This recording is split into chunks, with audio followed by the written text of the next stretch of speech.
What's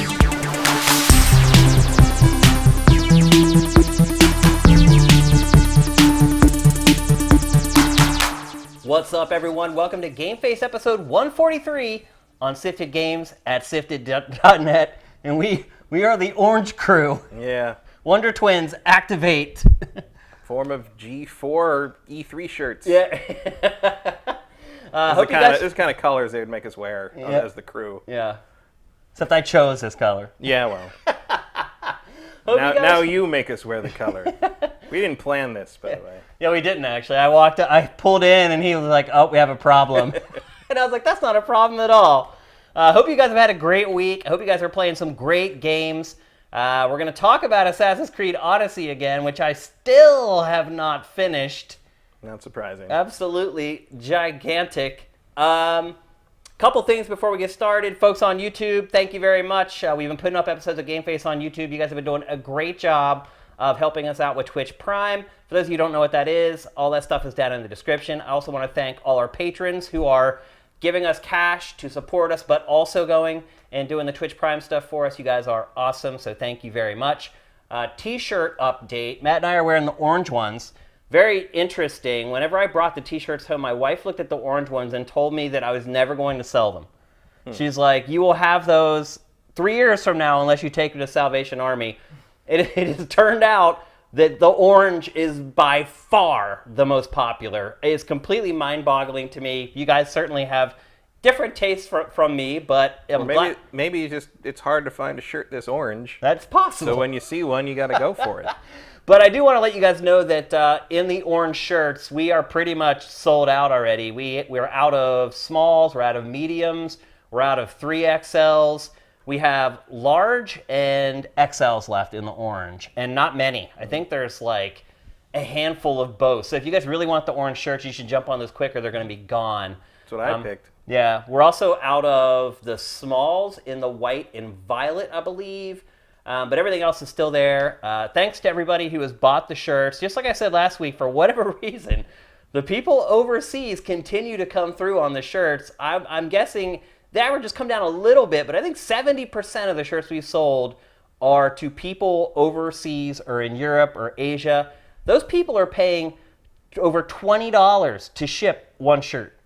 In America, the shipping is $5, and none of our American sifters are hooking it up. I don't know what's going on, but anyway. Doubly interesting because I don't really associate graphic tees with like European fashion. Yeah, I don't know. I've been there a lot. And you don't see guys in T-shirts walking around much. Yeah. But thank you, European sifters and Asian sifters. You guys are helping us out big time. Maybe they wear them under the fashionable clothing they have. These are fashionable, Matt. You wear the other stuff under this shirt. I don't know, but there's some good-looking people over there. There are, absolutely. But I do want to thank you guys for buying the shirts. I said when we break even on them, I'll stop wearing this shirt on the show. We haven't done that yet, so here I am. I thought he meant that specific shirt. No. I'm going to have to cycle back to the white with violet for next week. We'll see how it goes this week. Hopefully you guys go in and get yourself some shirts. But anyway, hope you guys have had a great week. It's been a great week for me playing games. They just keep on coming. One great game after another, week after week. I get Black Ops 4 tomorrow, I believe. I got an email saying that I'm supposed to get it tomorrow. I guess you saw the little note about how you can't play the game until day one. So if you have like a hookup who gets you games early and maybe you pay them a little extra money to get it to you early, don't do it. You won't be able to play Black Ops. I don't even understand. I mean, I would never. I mean, I'm not going to buy it, but I would not buy it on disc anyway because there's no point. Yeah. It's like, why would I do that? So yeah, if I was going to buy it, I'd be waiting for the digital anyway. So I'm assuming the servers are going up tomorrow if I'm getting the code. So yeah, about a week. It makes sense. Yeah. Yeah. All right, so let's kick off the show proper. We're going to cycle back to Assassin's Creed Odyssey. We talked about it last week. Both Matt and I were, 10-ish hours into the game, somewhere around there. Neither one of us have finished the game still. I'm not really trying, to be honest. I'm more of a wanderer in these games. I'm not necessarily trying to finish the game, but we'll get to why I think that whole concept is irrelevant with this game anyway. But I have literally spent every spare moment I have had for the last 8 to 10 days playing this game, and I still have not finished it. Yeah, it's interesting that there have been times when I played it a lot and I kind of put it down, and I was like, oh, I can't look at another freaking olive tree. You know, Yeah. it's like or I want to look at any more chalk cliffs, please. And like it kind of like overwhelmed me. It was too much. And then like 20 minutes later, I'm like, I should play more Assassin's Creed. Like it's gotten its hooks into me. I'm guessing, I've not looked at my time. I'm guessing I've played 40 to 50 hours at this point. Yeah, I'm in the same realm. Like I think my save is like 53 hours, but a few times I have kind of left it on idle and gone and done other things, so I don't think it's accurate. Yeah. But it's definitely between 40 and 50 at this point. The game is just gigantic, and there's been Huge. kind of it's just. It's I mean, crazy. even after all that, and I showed you my map. It's like basically the starting sections in Athens are uncovered, and then there's a strip to the southeast because I wanted to do the arena, so I just sort of sailed down that way and kind of did all that stuff. But all the stuff from the lower left and upper right of the map, I still haven't been near there. Partly because a lot of the stuff in the upper part is too high level for me still, but like. Yeah. There's so much left, and like every time you get there's all these like side quests and character-based stuff. Like not even like the procedural stuff that has no real meat to it, but like real like legit side quests where there's quests, conversations and cutscenes and things that happen. And some of it's very funny. Like it has a sense of humor. Like the Minotaur quest chain on Crete is actually really entertaining and kind of does some funny things. I have not even done that yet. And you get unfortunately so like part of the thing about it is a guy is dressing up as the Minotaur, and the thing he wears is a bull head made out of an actual bull's head that's been hollowed out, and like it's gross. It's really gross, and like that's what one of the rewards at the end of the quest. And it was the best helmet I had for like 10 hours, and I'm like, so I'm just running around with this decaying bull's head on my face. And like running around, and no one comments on it. Of course, it's like, a woman dressed with a bull's head showed up and killed everyone and ran off with all our gold. I don't know, like, so it was funny, but it was also, I was very glad when I finally got a normal helmet that like outclassed it in the book, because it's not just about armor; it's about like the bonuses that like tie in. The buffs on each piece. Yeah. And I finally found something that like buffed armor percentage and fire damage in the way that I wanted it to, and switched over to that. So now I look much more respectable. But probably it is a long slog. It's so much to do, and like I thought I'd get tired of it by now, because like one of the things I did go back and finish Origins a couple weeks ago because I wanted to finish it before this came out, and I was just the DLC I had to do, but that turned out to take me about 20 hours, and I was like, oh, I hope I didn't like overdose on this new Assassin's Creed formula, because it is to the point that like now I'm going to go to Odyssey and be like, well, I already played this like for 20 hours, I don't want to do it anymore. It's different enough to me in terms of how all the fights unfold, that like, and how it's a more dynamic thing for some reason to me. I don't get bored playing this game, not yet. And I was a little bored playing Origins by the 50-hour mark, I'll tell you that much. I was just sort of complete by this point in Origins. I had turned the sound down and was like listening to like archaeology lectures and music while I was running around doing stuff. I was just over it, and I'm not doing that with the most of Odyssey at this point. I'm starting to burn out on it. I'll admit. Now when I get a new quest, I'm like, oh really? Because I feel like the game was gonna wrap up like a couple different times, and then it didn't. Because the story felt like it was kind of wrapping up? Yeah, like you were reaching a conclusion of some sort. Well, I mean, it is the Odyssey. I mean, it's accurately titled. That's for sure. The Odyssey is about a man trying to go home who keeps getting sidetracked for a decade, which is not entirely wrong here. Because that happens to me. I mean, you saw when you came over today to start setting up. I was going to kill one of the cult members on the west end of Crete because I wanted to. I'm trying to gather enough to upgrade this. The artifacts to upgrade the spear. Yeah. And I had marked that guy at like 11:30 a.m. and was playing most of the time straight until you got here at like 3:30. And I was in a fight with him at the time you got here. Wow. Because that's how long it took me to not just get there to where I had to go and then work my way over to where it was, but on the way there I kept getting sidetracked by weird I'm like, because I intend to go to the place and just do the thing, but there's so many distractions, and there's things like, oh, I'll come back and do this later, but some things I'm just like, I gotta see what this is, and like I love that. That's my favorite thing about doing like an open world game, is when it can distract me enough that I don't realize that I've gone completely off the path I intended to do because I got distracted by all these other interesting things. And some games can do that and some games can't. And this game is really good at doing it. Let's talk about the big, really kind of sticking point with this game that people have been discussing since consumers have had a chance to play it, and it was mentioned in a lot of reviews, is the way the level gating works in the game. Now, I think this is a great discussion for us to have because you play games completely different from me, particularly games like this. You tend to just do tons of side quests and do everything. I tend to kind of stay on the main path and just stray off whenever I get interested in something. I definitely, especially open world stuff, I will always do all the side stuff before I move the main story forward.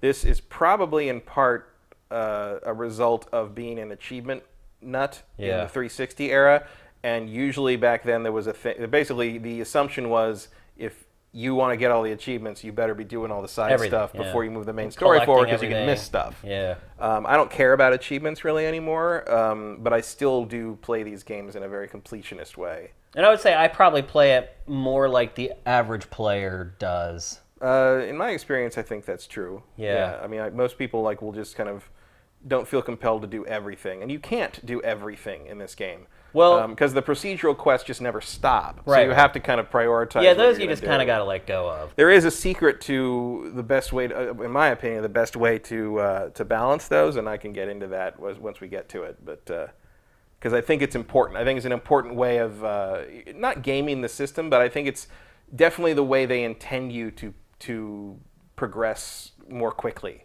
Well, here's the first thing I'm going to say on this topic related to this game, is that you can't really play this game the way I usually play games. You can't.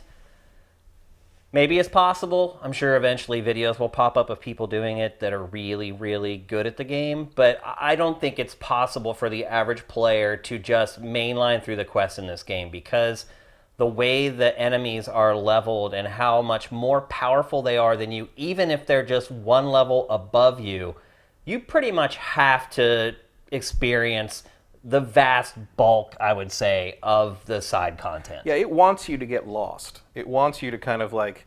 Well, it wants you to experience all the content in the game. It definitely wants you to kind of like encounter most of the things that you can do. It doesn't want you to just like ignore everything in favor of just sort of beelining through the golden path. To see the story and all that stuff. Because in part, and I think that is in part intentional because of... Oh, it's intentional. No doubt about it. But people think it's intentional to sell you microtransactions. I think it's intentional because it's part of the Odyssey idea.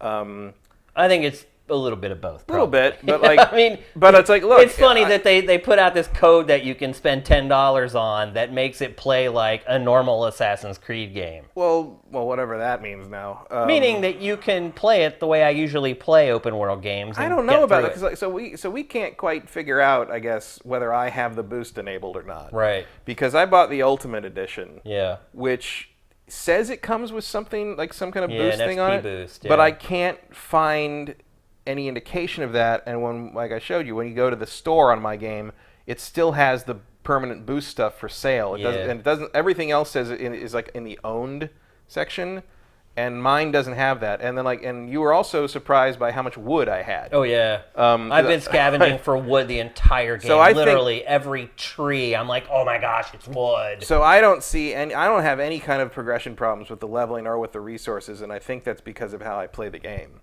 and how I think that's part of it. It might be part of the code that you have too.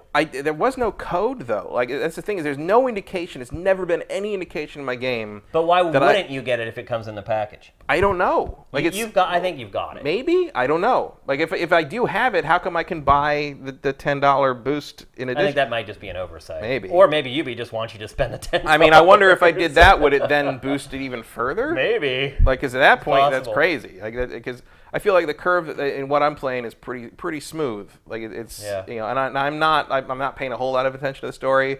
Like I am getting sidetracked a lot, so I have out-leveled the story on a regular basis. Yeah, he's way higher level than me, and we've played about the same amount of time. Mm-hmm. I'm much farther in the story than you. Yeah, but part of the trick is I think you were ignoring the bulletin board stuff for a long time. Because frankly, most of the bulletin board stuff is pointless. It looks boring, It's all procedurally generated. Anything you see, you go to the bulletin board, anything that has like the little hourglass mark next to it. Usually it's even titled like bounty for politician or bounty for whatever.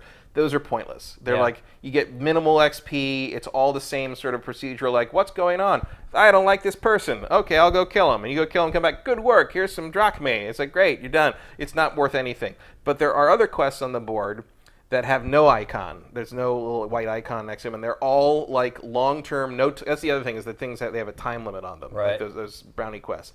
So the ones that have no icon have no time limit, and they're all stuff that you're going to do anyway. They're all stuff like destroy 5 Spartan triremes in the oceans, kill 10 Spartan brutes, sabotage 10 Athenian supplies, like stuff like things you're going to do in the course of playing the game anyway. And I pick all those up. And one of the weird things that happens is when you go to different boards, sometimes you'll get different of these quests that have the same objective. Yesterday I had 3 different titled quests that all had the same objective, which was destroy 5 Spartan triremes. So I went out and I did that, and I sank the 5th one, and all 3 quests popped at the same time and gave me like 30,000 XP, Oh my God. and I went up a level and a half instantly. See, that's what makes me think that you do have the XP boost, because even though you did 3 quests, like I've never got more than like 5,000 XP for finishing a quest. I mean, 5,000 to 6,000 is about normal, but like to me, it's like 2.5 to like. It's like 2,500. Well, like they've gone up as I've leveled up into the late 30s. Which is typical, yeah. Because everything scales. Like even the story stuff and like the early stuff. Because there's stuff I got when I was like level 10 and I still haven't gotten around to it. And that stuff is everything that you out level is then scaled 2 levels below you. I think that's the same as like there was a level scaling option in Origins that did the same thing. But one way or the other, I don't know. Like, so I don't know. We'd have to start comparing exactly what we get for each thing and that. But like the leveling has not been an issue for me. You are correct that if you run into somebody who's 1 level above you, it is very noticeable. Oh, like, yeah. Even now, you got to chip damage them to beat them. Yeah. Even now, like I'm at level 38. And even like I just fought a level 39 when because I was trying to kill that cultist, and somebody saw me kill somebody and reported me, and one of the mercenaries showed up, and the mercenary was level 39. And it doesn't take that long to kill them because I have a lot of like bonuses on my sword and stuff. I've definitely built the sword to be, it's got like 15% damage bonus for swords. It's got all, so I'm doing more damage than just a standard weapon would. But it took a while. Yeah. It's very noticeable. If I run into somebody 2 levels above me, I will probably run. Oh yeah. They're very dangerous. My record for the mercenaries are the most dangerous characters in the game. My record is fighting 4 of them at once and not dying. Although there was a lot of cheesing and there was a lot of setting things on fire. I cheese a lot in this game because what happens if you're playing the way I play, you'll finish a mainline quest and then you'll go look at the list of quests, and the next quest it'll recommend like the level. Mm-hmm. It'll be 3 levels above where you are. Mm. And there's just no way. If you go and try to complete that quest, they literally one-hit you and kill you. You could probably do it if you're an expert, but I mean, so much random crap happens in this game when you're in fights. People come from out of nowhere and attack you, or you get caught on like a table, and literally just one whack, you die. So it forces you to go back. And what I found is that I literally have to complete every side mission to get so I'm 1 level below the next story mission. And so I have literally had to play the entire game. There are points where I'm like, oh my gosh, I've done all the side missions. I'm still not 1 level below the recommendation for the next main campaign mission, and that's when I started using like the board stuff. That's when That's what the board stuff. That's when I went and fought like the pig. Right. So that's when I started like digging deep into that. By the way, quests. the pig is the hunting quest for the Daughters of Artemis thing. The pig is the hardest one in the whole quest line. Yeah. Like just so you know, because like that was one of the first things I really had a moment where I'm like, I don't know if I can beat this, and then I came back when I was leveled up. But I realized that it scaled probably. Because I was the right level. I was the same level as the quest when that happened. I leveled up twice and came back, and it was still pretty tough. Yeah. I had to. So the pig hadn't actually gone up in level then? The pig was still 2 levels below me. Yeah. Okay. Because it was 13, I was 15. It was really hard. And it was still. It made me not do another one, and then I come here and Matt's like, "Oh, the other ones aren't anywhere near." Yeah, the other ones are not because the pig. I was like, "Screw this!" I had to fight him like 12 or. No, I mean there's some crazy because I used like a spear and like just was really careful and used like the dodge slow time thing to like kill off the additional pigs. Because early on, I remember the first time I fought him, I was trying to use a sword because I prefer the sword, and I wasn't getting anywhere, and he was knocking me around, and then he summoned the other pigs, but I didn't realize what he was doing because I'd never seen him before. And I'm like, what's he doing? And the pigs coming from the sides of the screen, and one of them knocks me off my feet, and then the other one juggles me with like in midair and knocks me like out of the ring. I hate the warthogs. It knocked me out of the fight area, and I came back, and after I came back to the fight area, the boss pig's life had completely regenerated. And I'm like, well, fuck this. I'm coming back later when I got a better sword. I hate the warthogs in this game. So yeah, they're so hard to predict, and they take like a third of your health when they hit you. So I've killed they're not so bad anymore now that I've got better equipment, but like I've killed the lion and the hart and I think one other, and they were all like super simple compared to the pig. The first one. They That's so start weird. They start you with like just the hardest one. Yeah, they for whatever reason they want to put the fear of God into you when you start. It that worked. quest. I never even thought about doing another one after that, but now I will. That I've talked to you. Yeah, so. the other ones I've done have not been near because they don't summon other animals to fight you with you. Yeah. They don't have nearly as annoying because every quartered life bar basically they do a special move or whatever. But the deer was super, because the deer was the first one I fought after that. I'm like, oh, I hope this doesn't suck. And like the deer has a move where he like kind of charges you, and just like you dodge to the side and he gets his antler stuck in the ground, and you just like whack him.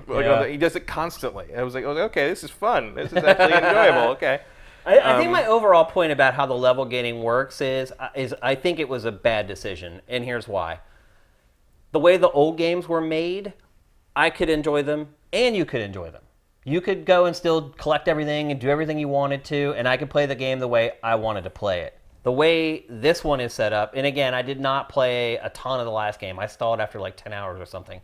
So maybe this was the way the last one was, because I wouldn't have said... It was pretty much. It was. I think actually the leveling on this is much more smooth, and actually, it feels like the DLC for Origins, because one of the things that struck me about Origins is as soon as you get in the DLC, the quests start giving you 10,000 and more per quest. And the old ones were like, I mean, you got like 25 XP for a stealth kill. In this game, you get like, in Odyssey, you get like 250. Yeah. You know, and I don't know what the difference in like leveling like totals are for each level. Maybe they just upped it by a factor of 10 or whatever, but it doesn't feel like that. It feels like I've leveled up just sinking ships and stuff. Yeah. Whereas like in Origins, it was like, I have to get a quest done or I am never going to get to the next level. The Origins felt way stingier about giving you XP in any decent amount until the DLC. The DLC was just, the DLC threw 10, 20, 30,000 XP quests at you repeatedly, which is why getting that much XP for the stuff in this game did not really strike me as strange, because it felt like in Origins DLC, they figured out that this is how they got to pace it. Well, my point is that... But there were points early in Origins where I'm like, oh, I guess they just want me to go wander around and do other shit. Because there's a point in Origins I remember early on where like I finished a story thing and the next quest was like 6 levels above me, and I'm like, oh, I guess I just gotta wander around and go find some stuff to do. You know? That hasn't happened nearly as much in this game. Although I feel like this game, Odyssey, pulls me into just wandering around and seeing stuff and doing random things, and there's a fort, I'm just going to go do that. You know, like for whatever reason, like I am much more inclined to just kind of wander around and do whatever happens to pop up in front of me in this game than I was in Origins. Origins, I was more driven to kind of do what I was more driven to do what happened next, and ended up having to do other things to get to the thing that happened next. If that makes any sense. It does. But my argument is that I'm being forced to play through content that in my opinion, is not the best content in the game. And generally that's how it works. The side missions are not as interesting, not as intricate, not as involved. And that's why I usually skip a lot of it. Like I'll find some that look interesting and I'll tackle them to kind of see what the side missions are like. But I'm not the person who's going to play through every one. And this game forces you to play through what I believe is the worst content in the game, relatively speaking. So I like the way the old games were, because you could play the game the way you wanted to, and I could play the game the way I wanted to. I cannot play this game the way I want to, and I think that's why I'm starting to burn out on it, because I've done the same quest types so many times at this point that I mean, look, I've played it for 40 or 50 hours. That's plenty. Like, it just, I don't know. Well, they're not going to release another one for 2 years, so they want to make sure this lasts 2 years. It might. I mean, that might actually be part of the strategy. Who knows? Could be. It feels. I mean, if most of the stuff does feel pretty well crafted. Yeah. I mean, I think you're being a little hard on the side quest stuff. I think I agree with you in that regard on like the bulletin board stuff. I think because there's different sections in the quest log of like there's Odyssey, which is the main story. Right. There's character, which is like character. Those are the side missions. The side missions those are the side missions that involve characters you've met during your main quest, basically. Like so you go to this party and you meet all these philosophers, including Socrates, and now there's a quest I can do where Socrates has something he wants me to do. Was that a side quest though? Yeah. I thought that was mainline. Well, I have one right now that's him. Oh, okay. I haven't gotten through it yet, but there's one where it was one because it says the name of the character you're dealing with under the quest, and one of them says Socrates, and who is a weird character in the sense that like he's kind of a dork that nobody likes. Yeah. And like I kind of like that take on. I mean, I kind of figured that's the way he was. It might have been. I mean, he's a genius. And he was always asking people like he's kind of like the guy on your Facebook who won't stop asking like rhetorical questions about what does everyone really believe. It's like, dude, you don't like just say what you think. Yeah. And that's actually a thing that like happens in the game where your character is like it's like talking to one of the other characters about Socrates, like he just asks a bunch of questions and never says anything, and they're like, that's pretty much him. The other weird thing about Socrates is he's one of the characters in the game whose character model clips through his own clothes. Like he's got a tiny section of his beer gut that like clips through the front of his toga. Gut. And I'm like, how is that a thing? Like how did that not get fixed like the first day someone saw it? And like he's got like the toga wrapped over his arm because that's how you had to hold them together. Right. And sometimes when he moves his arm, the toga flap like freaks out and like orbits his hand 14 times or something. Yeah. It's just There's weird. little stuff like that. I mean, you've got the usual. It's not game breaking stuff, but you got little bugs that like this kind of. This is actually crop to up me huge one of the things. cleaner Assassin's Creeds I've played in recent memory. For its size, it is pretty. I mean, it's no Unity, that's for sure. Yeah. But it is. There's moments where I've had to restart the game several times because the game just went black. Like the screen just goes black when I come back from the menu screen, and like the sound effects still work, and I can still hear that I'm moving around, but I can't see anything. One time in the middle of an arena battle, my life bar disappeared, which is a problem in that scenario. So like you just had to make sure that I was healing myself to keep it up. And then when I left the arena, the life bar was still gone, and it remained gone. So I'm like, I better restart the game. One side character in a side quest chain had a rectangle around him the whole time. His character model had like a rectangular box around him that wasn't like a solid box, but it was like you could see the outline. It was like he was a badly matted special effect almost. Yeah. So just little things, like not like game breakers, but things where I had to restart the game a couple times and things that like I've had jumped out at me more often. But I mean, I've been playing the game for like 50 some hours at this point. I've only had a couple issues. At this point, we're QA testers. Pretty impressive. At that point. Yeah. But like, I've noticed a few more things of that nature in this than I noticed in Origins, which was interesting. Although, that is interesting. I didn't see as much stuff like that in Origins. And one of the arguments I saw this week, people attempting to defend the game, they're saying, well, journalists have to plow their way through the game, and that's why they're complaining about the level gating and things like that. I am not in that position. I am not in a position where I had to hit a certain date or I have to finish. I'm playing it just as I would normally play a game if I were just somebody who went and bought it. And I'm having issues with it. And I think another thing you should take into consideration, too, is that these game journalists have been doing this for a long time. They've played under deadlines for a long time. So they still are going to be able to notice when a game is worse at something than another one. They may exaggerate to the degree that it has the issue, but in relation to other games, they're still going to be on point when they say it is worse in this game than it is in another one. And I agree. I think the level gating is an issue in the game depending on how you want to play it, and for the way I play the game. I mean, if I was playing this on a deadline, I would definitely be annoyed by it. Yeah. It would definitely be an issue. It's not an issue to me because I don't play it that way. I am well aware I'm not going to finish it in time for the next thing I need to play to be current for this show. If I was just on my own with no obligations to something like that, I would probably just play this until Red Dead came out. It is really addictive. I mean, I've played it 50 hours in the last 8 days. So the game is good. And I think the majority of the people who are going to buy this, who are Assassin's Creed fans, are going to really like it. Yeah, I think so. Especially if you liked Origins' change-up of the format.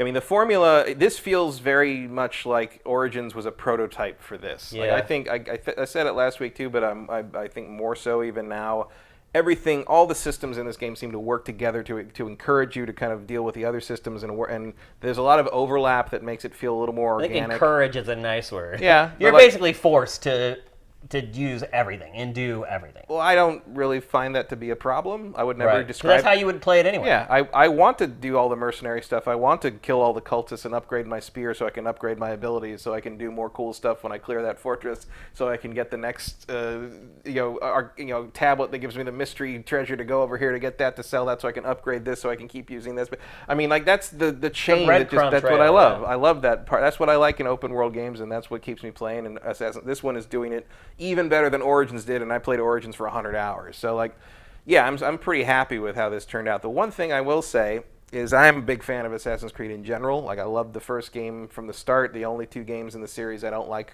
are probably Revelations and 3. Yeah. And in fact, I still think 3 dumbed down the controls a lot in an effort to make it more streamlined, quote unquote. But then they gave you like the tree climbing. They added a bunch of stuff, and also like the point of the old games, the original games, was that you had all this massive amount of control over the character. They call it the marionette system. The buttons, that's right. Corresponded to all the legs and arms and stuff. Yeah. And when you took that away, like the characters became very sticky. When you're just trying to run down, you're trying to run down a street and you're sticking to the wall instead of trying to run away from an enemy and you're getting caught on like a table or something. And this, you still get some of that here. It's not as they've figured it out for the most part, but here and there's still weird things where I'm like, I just want to climb up that ledge. Please let me climb up that ledge before this wolf kills me, kind of thing. Oh yeah, that happens to me all the time. Yeah, it's just that kind of thing, and I still miss the control. And then you think you're going up, and then you end up like dropping down like one like handhold, and you get like killed. Like that stuff happens every once in a while. I still miss that level of control from Assassin's Creed 2, the Ezio games, basically. Yeah. I think they made a mistake in revamping the controls for 3, and they've never completely recovered from it. Which makes the fact that one of the bonuses for pre-ordering this game is a remastered 3 even more hilarious to me. But like. So there's an issue with that, but like thinking about that and kind of in comparison to the old games, my favorite is still Brotherhood. 2 and Brotherhood, I think, are the peak of the series. I think most people agree 4, that Brotherhood is I mean, the Black best. Flag is great because it's got ship stuff. I don't like Black Flag when it makes you get off the boat and eavesdrop on people. Yeah. That's why if you're feeling the need to go back and do the piracy thing, I would suggest Rogue, because I'd say Black Flag is like 50-50 piracy stuff and assassin-y stuff, and Rogue is like 80% piracy stuff and like 20% assassin-y stuff. But one of the things that I think I realized that I miss while playing this was, and partly because I read that Assassin's Creed oral history that was curated a few days ago, the idea of that the early games had of the blade in the crowd, where like the dynamic crowds and kind just of how the crowds. You'd hide that in, was a huge part of it. You'd hide in groups and like your target would come by and like you just sort of do that quick like remember stab it had thing, that whole mechanic and like where no if one you'd walk with people at the right speed, you'd automatically walk with them. You became like this group, and you if automatically walk with them. And if the guy walked past you, you just like hit the button and you quickly stab him, and no one even notices. And I was like, "What happened? What happened to him?" And you just walk, and you're already down the street. Yep. And that was like one of the once Unity actually worked properly. Unity's whole thing was like there were thousands of people in the crowd. Like it was, that was the thing they doubled down on for next gen. What early on this generation was, we can put tons more people in it. Right. And Syndicate had that too until they and so like that's one of the things I think I miss in the end is like the crowd density being part of the gameplay concept. I feel like maybe the next one they could start to integrate that more. Like maybe I don't know when they're going to set it or what. It sounds like we got 2 years at least before the next one. Yeah. I would love to see them reintegrate that idea back into the new formula, because I think that was a part of the series identity. Because I like this new action RPG angle a lot, but I feel like that's a part of the series identity that they've sort of lost, and they should try to regain. I think there's been a bunch of things that they've lost in the change, and that's true. But I think that is the one thing that really stands out to me. Is like if that was a fundamental. Of if you're going to do one thing with the new formula that would make it feel more like Assassin's Creed to me, it would be that. Yeah. To bring that back. Because honestly, this game to me is like Assassin's Creed: The Witcher. Yeah, or like Splinter Cell with swords. Yeah. A little bit. Like that's the other thing that bugs me about the control revamp from 3, and it bugs me to this day in this game, is the thing that was one of the things that was great about the Ezio era was that you had the right trigger. I mean, it was R2, I guess, on PS3. The right trigger made you go loud. Like you were by default, you were sneaky, and if you wanted to go, to go loud, you held the right trigger and to stand up. Also, like a run button, though. Yeah, wasn't it? it was like it was what you held to move. It was. And now, like 3 changed it so you have to rely on context-sensitive stealth zones. Yeah. Which can go wrong real easy if you in the game disagree on where that bush stops. Yep. And happens in this game all the time where like you've got strips of bushes, foliage that you're supposed to hide in, and somewhere in there in the middle, there's like 2 inches where the developers didn't like overlap the 2 things, and suddenly I'm randomly then they instantly in the clear, and everyone's like there, and I'm like, and next thing you know, like there's like 5 flaming arrows coming. Dude, I'm in 5 inches of bush. You could see me already anyway. You're up there. You're looking down at me. I am a guy in a hood in 4 inches of grass. I guarantee you, I'm visible. But now I'm outside of the magic stealth zone, and I have no control over that. Because like that's one of the things in stealth games like this. I think if you have to make sure the player always feels that they have control over what they've screwed up and don't feel like the game screwed it up for them. And I continually feel like the game screwed it up for me. Yeah, that's. I mean, I feel like in that sense, I feel like Assassin's Creed has been kind of that way for a while. Oh yeah, it goes back to 3. Yeah, I think that's one of the things that they lost when they got rid of the go loud trigger, and they've never quite found a way to make that satisfying. They've come close, and sometimes they just give you the tools to work around it. I think they've done that in this. I mean, rarely do I run into a situation where I'm given away by a lack of bush coverage, and then I can't fight my way out of it. But I would have preferred to succeed at what I was trying to do instead of having to just stab people for 5 minutes. Yeah, I think to kind of wrap it up, if you love the old style of Assassin's Creed, I think, and you didn't play Origins, you're in for an eye-opener here. Yeah. You're getting a ton of game here, and you very well could play this for like 2 months if you played it like a normal human being, which I'm obsessive with games, and I just kind of plow through them, but a lot of people can't do that or don't want to do it that way. This game could literally last you for months. I mean, yeah, no question. It is really, really big. Bigger than I think people who have not played it yet can even really comprehend. Yeah, I mean, my guess is that I'm going to keep playing, and then Starlink is going to come out next week, and I'm going to start playing that. And then Red Dead comes out, and I'm going to start playing that. And sometime around Thanksgiving, I'm going to go back to Greece. Yeah. Even though I have not finished Red Dead Redemption 2 yet. Yeah. Because we know that's also going to be a thing that is huge and happens. But I also think more casual fans of the franchise should be warned, because if they did not play Origins, they're in for a rude awakening with this game.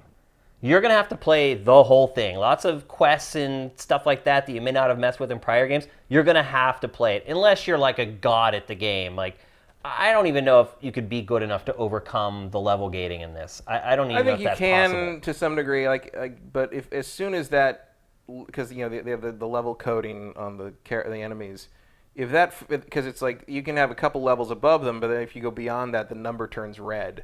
And if you go a couple levels beyond that, it's just a skull. Yeah. If I don't know, you would have to be real good to fight anyone with a red number. I don't think you could. I don't think you could beat them. I mean, you could, but it would one. But you never fight just one. Well, no, you could, but it would take you so long. You might as well just do the fucking side quest. Yeah, because you could probably go do the side quest and come back, and the amount of time you have to redo to chip him down. Finally, exactly. Yeah. The whole game is a lot of chipping. It's like you have these bars that and you're delivering these insane combos that knock them up into the air and slam them down on the ground, and they lose a pixel of health. It's kind of absurd. The damage is more related to your gear. It absolutely than what you're doing and what your abilities. Make sure you're engraving gear at the blacksmith. Engrave the gear. It makes keep your favorite difference. stuff upgraded properly. That's another thing I don't like, though, is how you're constantly having to go into the menus and re-equip new gear. I don't do that too much anymore. I'm always in, because it's like you never get a whole set. So you don't get now I have a new helmet, and I have a new sword, and I have new a body armor, and I have new greaves, and I have new leg armor. You'll get a helmet that's level 19, but you're only level 17. And then you'll get chest armor that's actually your level, and you can use that right away. And then 40 minutes later, you'll get the greaves. And so I'm just constantly going back, because you need to get that next level of that gear to make the game manageable. So I'm just constantly going in and I think that's definitely true. Adjusting my gear. In the early parts, I haven't had to worry about that for 15 levels or so. But you play it completely different from everybody else. Yeah, well, not everybody else. But I'm still fighting guys at my level with my gear on. Like as long as you're upgrading your engravings and keeping that going. Like for a long time, I was using a level 28 sword until I was level 34, and then I finally upgraded it again. Sometimes you can upgrade gear at the blacksmith, and it will be more powerful than gear that you get that's technically 2 or 3 levels higher. Well, yeah, than that because piece usually of what you're upgrading is a purple or a yellow or gold. It's extreme. And gold and the level of rarity determines kind of the cap of that. So a level 4, say I've upgraded my level 28 legendary to my current level. That's going to be a higher damage rating than than the best purple I ever find at that level. So I keep upgrading for the most part the gold stuff, which is those take a lot of resources to upgrade. So I only do that every 10 levels or so. It's worth it though. I'm hanging in there. And the other thing is, of course, as long as you're keeping your assassin damage up with whatever gear you're using, you can take out some pretty powerful dudes pretty quickly. It's pretty hilarious though when you're perched up on a castle wall, and there's a guy down on the ground, and you dive down from 30 yards and do your assassination move, and it literally takes 1/30th of his bar off. You can just see. Don't run into that. It happens all the time. All the time. All the time. Where are you doing that? I mean, there was a comic about it from Penny Arcade today. That was actually the middle cell was the guy jumping from a wall down onto an enemy, and the guy losing that. Oh yeah. Well, he steps to the side and he lands on the spear. Yeah. But if you're playing the game the way the average person plays it, that is what you're dealing with. But you can't be, because it is the levels absolutely true. But the levels are the levels. If you're a level this, I'm just telling you after 40 hours of playing the game this way, that is my experience. The rank and file guys, I can take all their health with one shot, one assassination.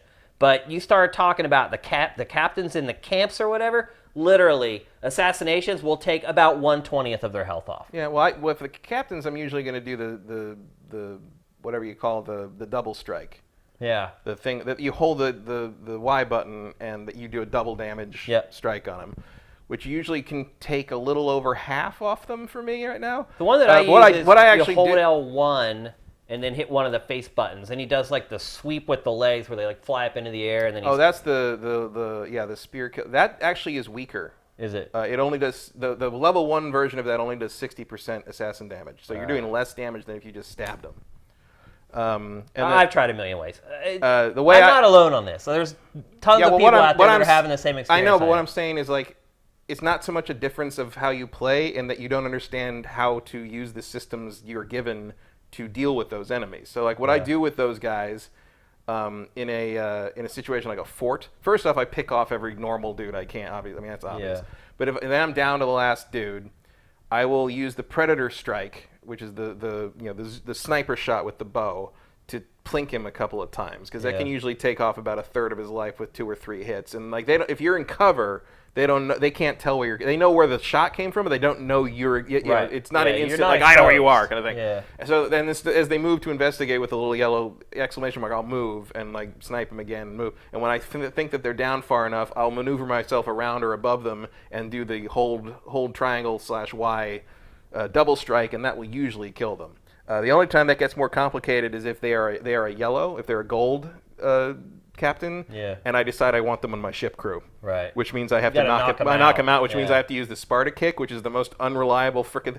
There's 2 reasons that's unreliable. First off, it does almost no damn damage. It does not. So you gotta hack them down way low. Unless you can get them off of the roof. Yeah, but that kills them. So if you want to, if I want to recruit them, I got to do it on the ground. And the other thing I run into when I'm trying to do that is if you kick them, and instead of just losing their health and landing on the ground where they'll roll around until you can recruit them, if they hit another object, that object will kill them. Yeah. Which is fuck you.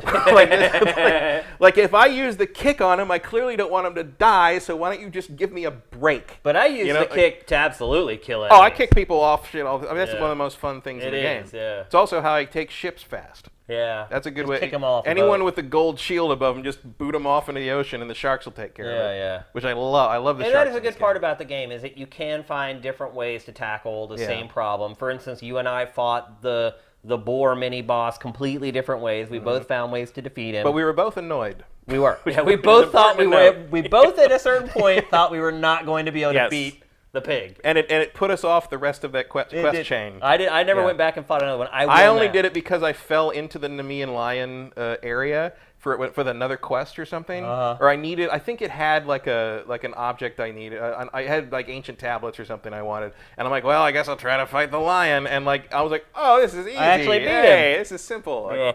But I think overall, we both recommend the game. Yeah, no question. It's certainly worth $60. You are getting your money's worth and then some.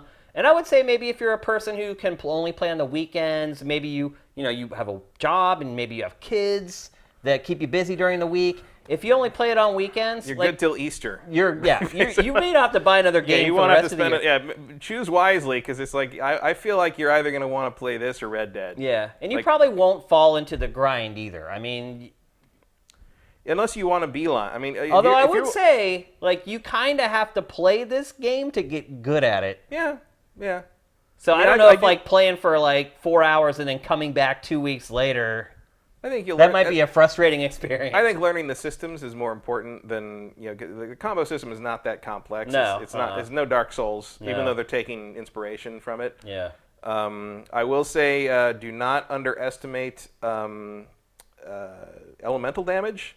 Yeah. Poison and fire. Like I don't usually use that kind of stuff in games. I prefer, but I use it in this game. I prefer just like hit you really hard with the weapon and let that be the damage. But setting guys on fire and poisoning them with your weaponry is like But again, from the way I'm powerful. playing, it's kind of a necessity. Like I would normally never like imbue my weapons with anything. Oh, I wouldn't either, but I do it. But in this game, like one, it's kind of fun and cool because of the way it works. But also, it's necessary, I think, for some of the tougher enemies. It definitely expects you to be using everything in your toolbox, and it definitely changed. It was a game changer when I finally used something. I'm gonna because it happened with the firework. It was basically like I was fighting mercenaries who had fire abilities. And I was finding it was really annoying to deal with them. So you have to keep rolling around, and like they kept hitting me. And every time I get close to them, even if I was close and like doing good damage, they could just poke me once, and now I'm on fire. I got to break everything up and roll around. And I'm like, wait a minute. Wait. Maybe I should be doing that. What if I literally fight fire with fire, basically? Yeah. And I'm like, it works really well. Like it's great, and you can hit huge groups of them with it, and they all have like freak a meter. out. So it's like as you hack them, it fills up, and when it gets full, they actually either ignite or get poisoned. Yeah, and you can upgrade it to make that meter fill real fast, like almost instantly. Like 2 hacks or whatever. Yeah, and very useful. And also, if you look at the mercenaries in the mercenary lineup. If you zoom on them, you will see that they have weaknesses. Yeah. And so a lot of times it will be weak to poison or weak to fire, and that can be a big help when you're being hunted down by these jerks who just seem to know where you are. I'm over the mercenaries at this point. I'm done. I hate them. I like how they disrupt. I liked them at first, and because for that reason, but now they're just annoying. I like them it's just my meter's always full, and I'm either spending a ton of gold to like pay off. To bribe them essentially, or I'm fighting like 3 of them while I'm clearing out a fort. It just gets annoying. I've never paid off any of that. I do sometimes, because sometimes if someone sees you kill a leader in a it's not a county, I guess a nation. Yeah. If someone sees you do that, and sometimes you have no choice because they just sit in the market. Yeah. And like I'm just going to go up and stab you. You get an instant maximum. Yeah. And then like I will always find the little red money bag, and you run to that guy, and I will just run straight into the camp. And like kill them and just like stab and kill him and then just run out because like it's stabbing the one guy gets rid of your wanted level. Well, then someone will go and like set the fire that brings in all the reinforcements. Like I don't know. I liked it at first because it made things unpredictable. But at first I thought that I had just randomly run into them. That's not how it works. Like they literally know where you are. So as soon as you get the alert, a new mercenary has been sent out. Literally within like 30 seconds, you see that frickin' mercenary. Well, it's not quite how it works because they are put on specific islands. Like they wander around an island, but if you get an alert, it's like a cop, I guess, in GTA. If you get an alert, they will then whatever closest mercenary on your island will then jump to where you are and come over to kind of investigate. They know exactly where you are. Like you could be hiding in a bush when you get that alert, and the guy appears and he immediately walks right over to that bush. Well, I've never seen that. Oh, it happens all the time. They come never in, seen you. Has no idea. Should have no idea where you are. No, I've never had that happen. Unless they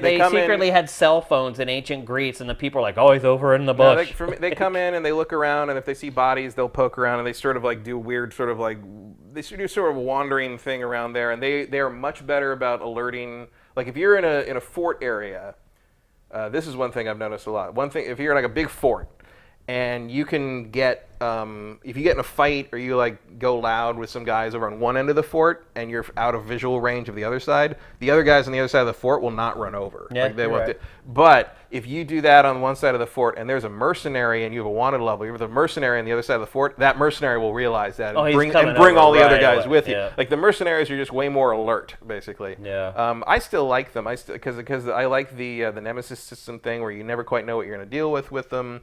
For the most part, they seem to play fair in the combat. They just got they do. They got better abilities than I your beat average them all. soldiers. Like I honestly stopped paying the ransom. I just kill them all. Yeah. Because of no reason not to. Well, another reason too is because of the level gating, and there were certain points in the game where I was just scrounging to get XP so I could seriously, so I could continue with the quest. And so they I'm do like, give good. They right, give good and XP. I'm like, so if they're going to keep sending these guys, I'm just going to keep killing them because it'll keep me from having to do side missions I don't want to do. So they're. You can also look on the mercenaries like board, like, or the mercenaries like screen. Yeah. You can look at each one and they'll tell you what they're going to drop, and some of them do have gold items, which are one of a kind, and that's the only way you can get them. Yeah. So I keep killing them. And they all have I think bios. I paid them off like twice. That's one of the things that I thought was most amazing is every single one of those fuckers has a bio. Yeah. Like they have a story. Oh, the game is exhausting. It's incredible. It really is. So there you go. Definitely worth $60. I mean, if you've ever enjoyed an Assassin's Creed game, this is, like I said earlier, a little bit more like a traditional action RPG like The Witcher. But if you like Assassin's Creed, I don't think anyone's going to regret spending $60 on this game. It is a gigantic game. It can be intimidating. There were times where I was like, man, like, is this thing ever going to end? Like, I still feel that way right now after playing some today. But I think most people don't play games the way that we do. And I think that, and even, it doesn't even bother me that much, honestly. But I think most people who have enjoyed Creed in the past are going to enjoy it. And I think you'll get your money's worth. And good luck getting it finished before Red Dead Redemption 2 comes out. Or Christmas. Really. Yeah. I mean, I'm not going to complain that a game expects me to play it, really. Like, I feel like most of the content's worthwhile, ignoring the content I don't like. The only content I don't like is the procedurally generated fetch quests. And ignoring those has had zero downside so far. A lot of the side missions are fetch quests, though. It's either go here and get this, or it's go here and kill this dude and get something and then bring it back. Yeah, but at least like the design side quests tend to at least send you into a new like location you haven't explored that sometimes has other stuff in it and cool things to find, whereas like the procedurally generated stuff on the bulletin board is like, I mean, it's literally like go here, talk to this woman, and then go talk to the. I did one last night that was like talk to this person. They give you an item to deliver, and like the delivery guy, the person to deliver to, was 200 yards behind me. It was just like, all right, cool. Like you're really lazy, but thanks for the gold. thanks for the 500 gold. Yeah. And the 99 lumber. Yeah. Like, did you just give me a bunch of logs? I'll take that. It's hard. Where did for you me, keep it's been that? hard to get wood in this game, and you need the wood to upgrade your ship. So, all right, we got to move on. We've probably spent 90 minutes talking about Assassin's Creed Odyssey between two episodes. It hasn't even been an hour. All right, we're going to move on. We're going to talk next about a VR game. Believe it or not, we're going to talk about a VR game on GameFace. We have not talked about VR at all in months. I think the last time we talked about VR on GameFace, we were wondering whether it was doomed. And for good reason. I mean, there's a reason we haven't talked about it in months, because there are no games that warrant talking about them on the show. But that has all changed, at least for me.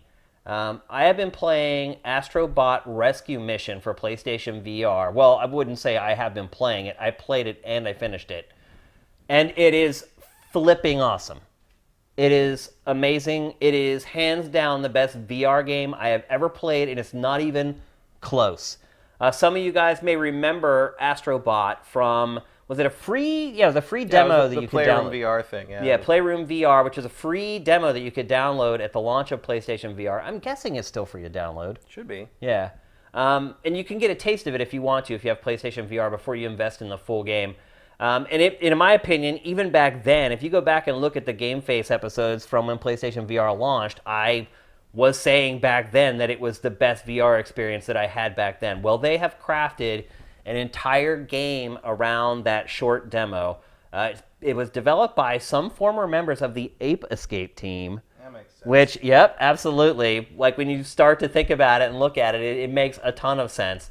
And it is a 3D platformer that is played entirely in VR. And you may say that genre doesn't sound like it would be a good genre for VR, but I've got to say that I have not played another game that made me feel more in a place, as a part of that place, than this game. And the coolest thing, one of the coolest things that really blew my mind about the demo was sitting on the couch and then having the character run up and like run around my feet. And like looking down over my knees and watching this character run around like by my feet. And this whole game is like this. You're basically the camera. And most importantly, I probably should have said right at the beginning, I do not get sick playing this game. So if you get motion sickness from VR, I have had zero problems with it. And the reason why is because you're not moving. You're basically a stationary camera observing what's going on. And not only is it a VR game, but Astrobot Rescue Mission makes use of all the functionality of the PS4 suite of hardware. The gyro and motion controls are used extensively in this game. The DualShock controller becomes like a part of the game. So if you remember in the demo, after you capture all the little bots, they would fly into the controller. And that was really cool. And it had like a great force feedback where you'd feel each one of them going into the controller. Well, they've completely expanded on that for the full game. Like the DualShock is kind of a character in the game itself.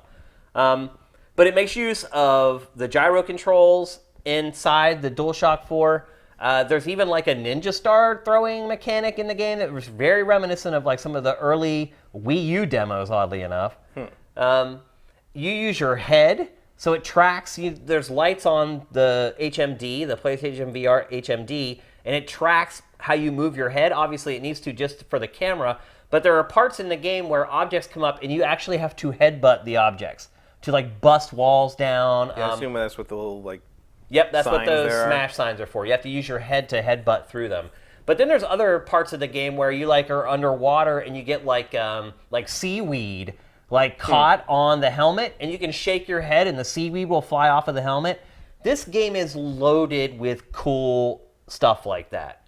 But I see. There's something there. Yeah. But most importantly, it's a great 3D platformer. And I would like to say, or consider myself an aficionado of the genre. I've played pretty much all of them. It's one of my favorite genres. And this game is great. Like, I would play this game without VR, although I don't think it would work very well without VR. But I would play this game. Being the perspective and kind of knocking things around with your face is sort of part of the deal. It is part of the deal. Because one thing I would say, if I do have one complaint, it's that a lot of the times the way the levels are designed, they're pretty small and claustrophobic, which is important if you're staying still as the camera. But there are still moments where the character is so far away from you, he's literally like 5 pixels on the screen, and you're trying to platform and attack enemies and things like that while he's that far away. That's one of the only issues I've found with this game. The creativity in this game is amazing. Watch this sequence right here. So right now you're inside a creature. You've been swallowed, Maybe take the lower third down. Which is a 3D platformer staple or stereotype, depending on what you want to say. But so right now you're inside this creature, and it seems okay at first. You're like, okay, I'm taking out some of these enemies. But here in a minute, something starts happening, and it's something I've never seen in a 3D platformer in my entire life. The area starts to flood. And again, not a big deal for a 3D platformer. Water's not a big deal, but the water starts coming in waves, and you have to use the waves to get over obstacles that are on the floor. So you wait for a wave, and here we go. So you wait for a wave to come in, you swim your butt off so you can get over, see how there's spikes on the ground. And you do this like 3 or 4 times to get over all. This game is just loaded with stuff like this. Like it literally is like, to me, is like a Nintendo game. And there's more than a couple nods to Super Mario Sunshine in this as well. I mean, obviously he's got a flood pack. The most common attack you're going to use are the water jets coming down, and I love that mechanic. It's so satisfying to use those jets to explode enemies that you hover over top of. It's kind of like this game's version of the butt stomp, I guess, is the best way I could put it. The controls feel great. The boss fights in this game are amazing, not because they're different from boss fights you've played before, or they look different or act different. It's the scale. Like, you fight a gigantic boss in a lot of games, you're like, oh, he's big. My character's small, he's big. When you're in VR, you really understand the size and the power of the bosses. I'm afraid of them. Like, there's one boss fight where you fight like an octopus, and he's slamming down like his tentacles onto the platform, and you're like squirming away trying to, and you're scared. You're like, oh my gosh, this like 5-ton tentacle is trying to smash me. Like, the perspective makes a world of difference in this game. So do you think, as was said by some of the reviewers, do you think this is the Mario 64 moment? Yeah, that's a big claim. Yeah, I don't think I go that far. I definitely reacted strongly to the Astrobot part of demo. Player in VR. That was a thing where I'm like, wow, this is really cool. Like, this is not a thing I expected to think was really cool. It's like the third thing I picked in Player in VR, because like, yeah, I played a 2D platformer before. Yeah. Who cares if it's in VR? Yeah. But it was one of the things that really stood out. And it was cool that thought it was cool that they're going to make a full game out of it. I have not pulled the PSVR out of the closet to play it. Dude, there was so much dust on my PlayStation VR. I sneezed. I had like an allergy attack, dude, when I put on my PlayStation VR. Well, I mean, I put mine back in its box to move. Oh. Literally a year ago. It hasn't. I have not unpacked any of my VR stuff since I moved It was right before Thanksgiving. Right in late November. Mine was sitting in the entertainment center. So this moment here, when you fight the first boss and his head comes up, but you watch it on a 2D flat panel TV, it's like whatever. When you're playing this in VR, it's scary. He's like gigantic. Like his tooth is like the size of you. The game itself is structured like Super Mario 64, except instead of collecting stars, you're rescuing the bots. So you have to rescue X number of bots on a stage before you can move on to the next. There are other collectibles that you can go back and get if you want 100% the game, but I think the biggest ding on it is that I finished the game in 5 hours.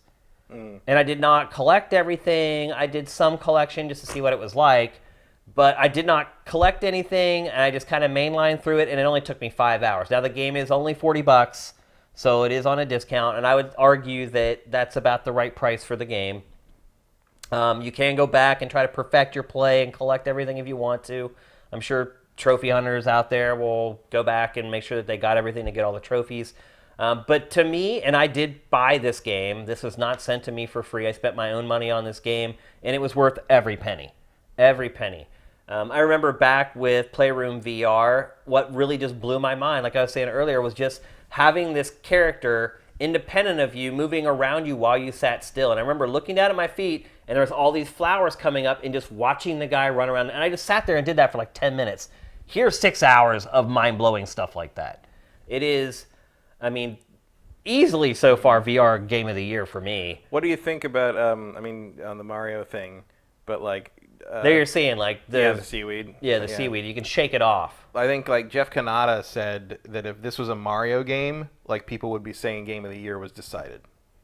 Like, do you think if this was... No, I wouldn't go that far. If this was I think he said it in a skeptical manner. It was like a cynical manner, rather, in the sense that like if this had been done with something that people recognize more, it would be making more waves than it is. Well, I'll put it to you this way: the game is good enough that statement is not absurd.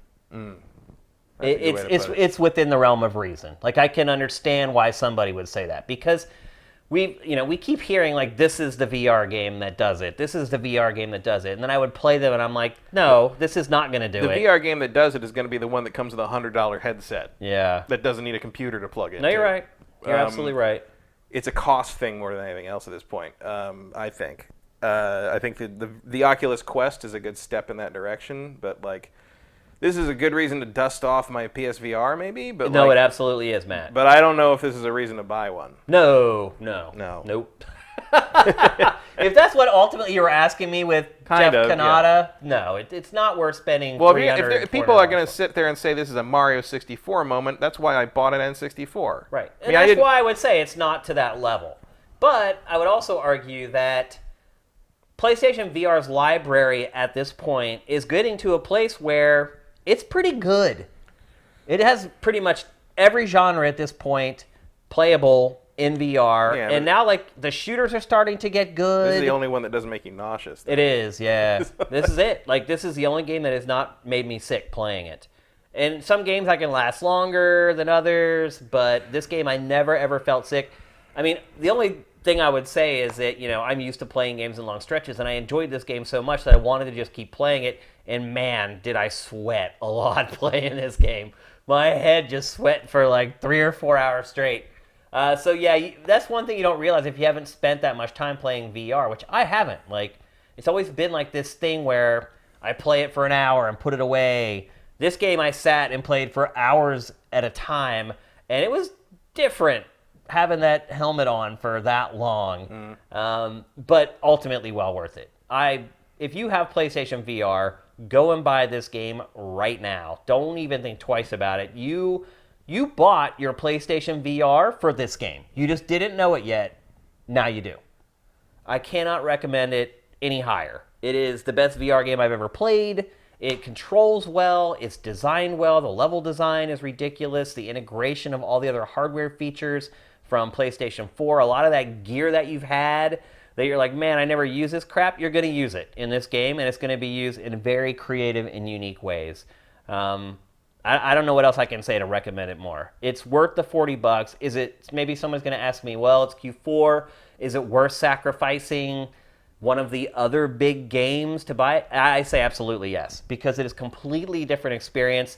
If you're sitting there right now saying, well, should I buy, I know I'm going to buy Assassin's Creed, or I know I'm going to buy Red Dead. Should I also buy Tomb Raider, or should I buy this? Buy this. That's where I would place it. Just really good, and just kind of out of nowhere, out of left field. I mean, obviously the demo showed a lot of promise, but I wondered, I'm like, would I like to keep doing this for hours and hours? Yeah. And the answer was a resounding yes. Really, really good stuff. This team should probably just make a regular 3D platformer. Yeah, it seems like it. Because it's a limited market on for sure. PlayStation VR, but I do think there's like some commentary I've seen where people are like, "Oh, there's no reason for this to be VR or whatever like that." I think. Oh no, they're absolutely definitely like not understanding, like, because I would have said the same thing when I just watched the Astrobot like demo in Playroom VR. Yeah. But like once I'm like, no, the experience is a thing that you don't understand until you've done it, and I assume that this is like that, but times 10 or whatever. You know, like. Yep. Because they've had a lot more. Because the Astrobot demo in Playroom is just sort of like you're sort of playing a 3D platformer, but you have this different perspective and you have this different way of looking at it, and it's just like, oh, this really works. And like this clearly they've added mechanics that require the VR aspect to function in the way they're meant to be. That I think you'd lose something by. Oh, you absolutely would lose something. The Astrobot demo in Playroom VR is one of like 3 things that I show people when they come over and they're like, hey, you have VR, can I try it? I show them Astrobot. I show them the Resident Evil 7 demo where you're just sitting in the chair. The kitchen thing? Yeah. Yep, the kitchen thing. And then I just put them in the PlayStation VR world's like shark cage. Mm-hmm. And that's the first thing I do. I put them in the shark cage first so they can get their bearings in VR. And, you know, they lean over and look down and like, ooh, and they like reach out and try to touch a jellyfish or whatever. And then I put them into Astrobot, and then I finish it off with the kitchen. Yeah, I've had people play this on the Playroom VR, or the Astrobot demo. If I have the Vive out, I will do the lab, because that is the most that's pretty good. Accessible. And then I will usually, if it's the right kind of nerd, I will put them in the Battlefront VR X-Wing thing, because that's still intense. One of my favorite things, just because it's like, oh, very brief, but it's brief but awesome. It is, yeah. And I wish they'd make something more full-fledged like that. I was looking forward to Ace Combat 7 for something similar to that, but then it I'll turns out never be able to play that. then it turns out it's only 3 missions. Oh, really? The VR mode in Ace Are you kidding me? No, the Ace Combat 7 VR mode. It's After all this the time. tutorial of how to take off, and then there's an air support mission where you have to take off and shoot stuff down to help like a ground support thing. And then there's a third mission they haven't talked about yet. That's it. That's the whole VR mode. It's 3 missions, and one of them's the tutorial. That was marketed as like the killer app. Yeah, it was like. I mean, they never said it was going to be like the whole game or anything, but like they were saying. I think the implication. I thought it was going to be playable in VR. Well, there were talk that one of the reasons it was delayed for so long because they were converting more of the game to VR, but apparently not. And I mean, there was a interview from like TGS or something like a year ago where they imply like 5 to 7 missions. So I don't know what happened to that. I'm really looking forward to that game one way or the other because I like Ace Combat, but I was hoping that was going to be a big, cool VR thing. It's 3 missions. Yeah. I've got to hand it to Sony. Yeah. Damn it. I've got to hand it to Sony, though, because it is stuck with PlayStation VR. Yeah, I figured they would. It could have bailed. I did not know it would, because Sony has bailed on peripherals time and time. They have, but I again. think they threw a lot. They put of them money. out. They threw a lot of money at this. The R&D for this was probably insane. Yeah. But I'm glad. I mean, because now we're finally starting to see the sweet spot with this platform. Also, the game is gorgeous, by the way. For whatever reason, the footage that I captured from the game looks blurry and a little washed out. Playing it in PlayStation VR, it looks amazing. It's also one of the best looking PlayStation VR games I've played. It's very clean. Yeah. There's a definite resolution trick difference when you take something out of the VR headset scenario. Yeah. So I love it. I can't recommend it enough. If you own PlayStation VR, go buy this game.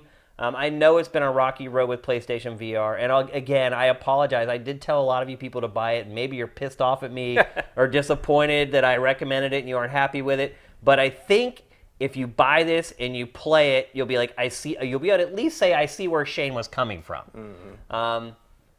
I wouldn't say that this rationalized my purchase or I feel okay that I spent all that money on it at this point. At this point, I just kind of written it off as a loss. But this was a nice little reminder that, hey, there is still some life left in this thing, and it has a chance yet to redeem itself a little bit. Mm-hmm. So $40, available now. Astrobot Rescue Mission, only for PlayStation VR. You'll never be able to get it on Vive or Rift or any of those. That is a PlayStation exclusive. All right, let's move on. We're going to talk next about game streaming, because that really was kind of the big topic. Also, bold move to make the pun in the lower third there about a fly that, like, eats you, basically. Yeah. Well, you missed the lower third earlier. That was your recommendation for Assassin's Creed. Will that play Mystios for me? Yeah. It was, yep. All right, let's move on. We're going to talk about game streaming, because for whatever reason, this week was the week where the dam just broke for game streaming from 2 different directions. What are we going to talk about first, actually? Make sure I got them lined up for Sam. Well, didn't today, like, Sony even finally confirmed, like, yeah, we're working on another system. Yeah. It's like, thanks. Yeah, I think we all knew that. Thanks for that update, bro. I think well, there was significance to it, because the way Sony stated it was there's still a need for hardware. Right.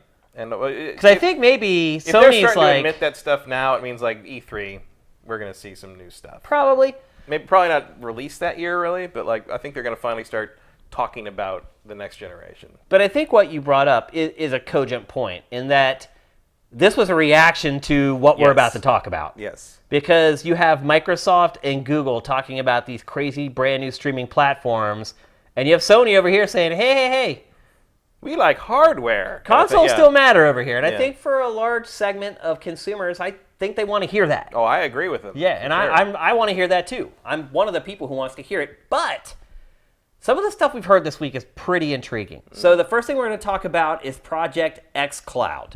And that is Microsoft's initiative, which I believe, and Pactor believes, is the Scarlet Initiative that we've been hearing a lot about. Yeah. And so, essentially, what you're seeing right now is the assembly of one of the blades that will be used for xCloud. And according to Microsoft, each one of those blades is equivalent. It will be able to serve like 10 to 20 people playing games, which doesn't seem like that much. I mean, you're going to need a lot of freaking blades, dude, to make that work. And I guess there they are. They do have a ton of them. They have a lot of them. They've got a lot of them. But the whole idea with xCloud is that you'll be able to stream games to your mobile phone and presumably pretty much any device within the next 5 or 6 years. They're starting everything off with mobile for obvious reasons, because the install base obviously is gigantic. Pactor's dream of the TV console. It's all happening. Yeah. Like, it's funny. Like, the stuff that he's been talking about for the last literally 3 years on Pactor Factor, all of it is happening. People always hate on him. Oh, none of his stuff ever comes true. No, it actually almost all of it comes true. He's pretty on target when it comes to the long-range tech stuff, because he knows everyone who's working on it. He does. He talks to people, and he can't tell you on the show who he's been talking to. But he has hinted, like he's talked about how, it'll be a TV, and you can just take your, it's like the Amazon Fire Stick, and you stick it, I mean, that's what this would be. You'd have to get a little Xbox stick, and you'd stick it in, and that would be your system. Before we record Pactor Factor, Pac and I, while we're setting up the shoot and everything, we just talk. And he tells me Which is better than abject silence. Right. And he tells me who he's been talking to. And he'll say, they told me this, and they told me that. And then we'll shoot the show. And then parts of the stuff that we talked about will make it into the show. But I'm the only person who knows. Sometimes he will say who he talked to, but a lot of times he doesn't. He'll be like, I feel that this is going to happen. And before we will have recorded the show, he will have told me, I talked to somebody who told me this was going to happen. But he can't say it on the show. So he'll just say, I have a feeling this is going to happen. Watch Pactor Factor very closely, people. You're getting nuggets in there that you may not even realize. They may be going right over your head, but he's giving you intel that you're not going to get anywhere else. So he's been talking about this kind of stuff for like 3 years. No, from like the first episode of in the first episode, people thought he was crazy. Like, oh, he's insane. It's just Pactor being Pactor, just making stuff up. And then like the next year, it was like, oh, I don't think he's wrong on this part of it. And I guarantee you, the next time he talks about it, they'll be like, oh, he was right. Like, just, he's not making stuff up, people. I did not think that Microsoft is going to go in this hard on this idea. It is going in hard. I mean, the tech apparently is pretty good. The few people who have actually had a chance to sample it. I mean, if it's doing the thing that they talk about where, like, basically it is running the program more or less natively on your hardware, but it's just sort of streaming the necessary assets in and out as it goes. Like, that's a more acceptable situation to me. I still don't think I am quite convinced, but like it sure is interesting. I'm still very skeptical, because to me, it's gonna have you're gonna have to at least be on Wi-Fi, right? Because we're gonna talk in a minute about another new streaming technology from Google where Wi-Fi isn't good enough. And so I have And when you're Google and you run Google Fiber, it makes a lot of sense to do it that way. It absolutely does. So Microsoft, I think that your phone is going to have to be on Wi-Fi for it to work, at the very least. For sure. Even 5G, I think, which is kind of rolling out now, I still don't think it's going to be quite there. 5G would be pushing in, and also you're going to blow your data cap pretty fast. Yep. If you're streaming all those assets in there, man, you're going to blow your data cap real fast. That's the other concern with this, is bandwidth. It's like, how much are these programs sending? Because now that net neutrality has been repealed, more data caps are coming into play. People are starting to get gouged for their internet service. How is this going to affect that? How are these new streaming services? How much are they sending? Is it really just little bits, or is it big pieces of code that they're sending across that you're going to have to pay for ultimately via your plan? So how interested are you personally in xCloud, Matt? Is this something you think you might find yourself doing? No. No? It has no use to me. Yeah. Like, I'm going to buy the new system, and I'm going to hook it to my television, and I don't think it's for people like us, though. No, I don't think it's so. for people who probably would never buy a console. But I say the same thing about the Switch all the time. I don't care about playing it on a smaller screen in an inferior situation. And I was like, I'm just going to wait till I get to my very expensive home theater setup where I can play things at the maximum fidelity with that's what I want to do. Like, this stuff is cool. It's a cool tech trick, but I don't have any use for it. I mean, I don't want to play stuff on a tablet upstairs or whatever. It's like, it's not like a... to me, it's still a solution in search of a problem. Another angle on this for Microsoft is it could use this as a pawn or a chip with publishers. This is proprietary tech, although Google also, it looks like it's kind of getting into the same game. But this is proprietary tech. You could go to publishers and say, hey, for X percent for X amount of dollars, we'll put your game on this service, and you are suddenly reaching another, how many million people is it?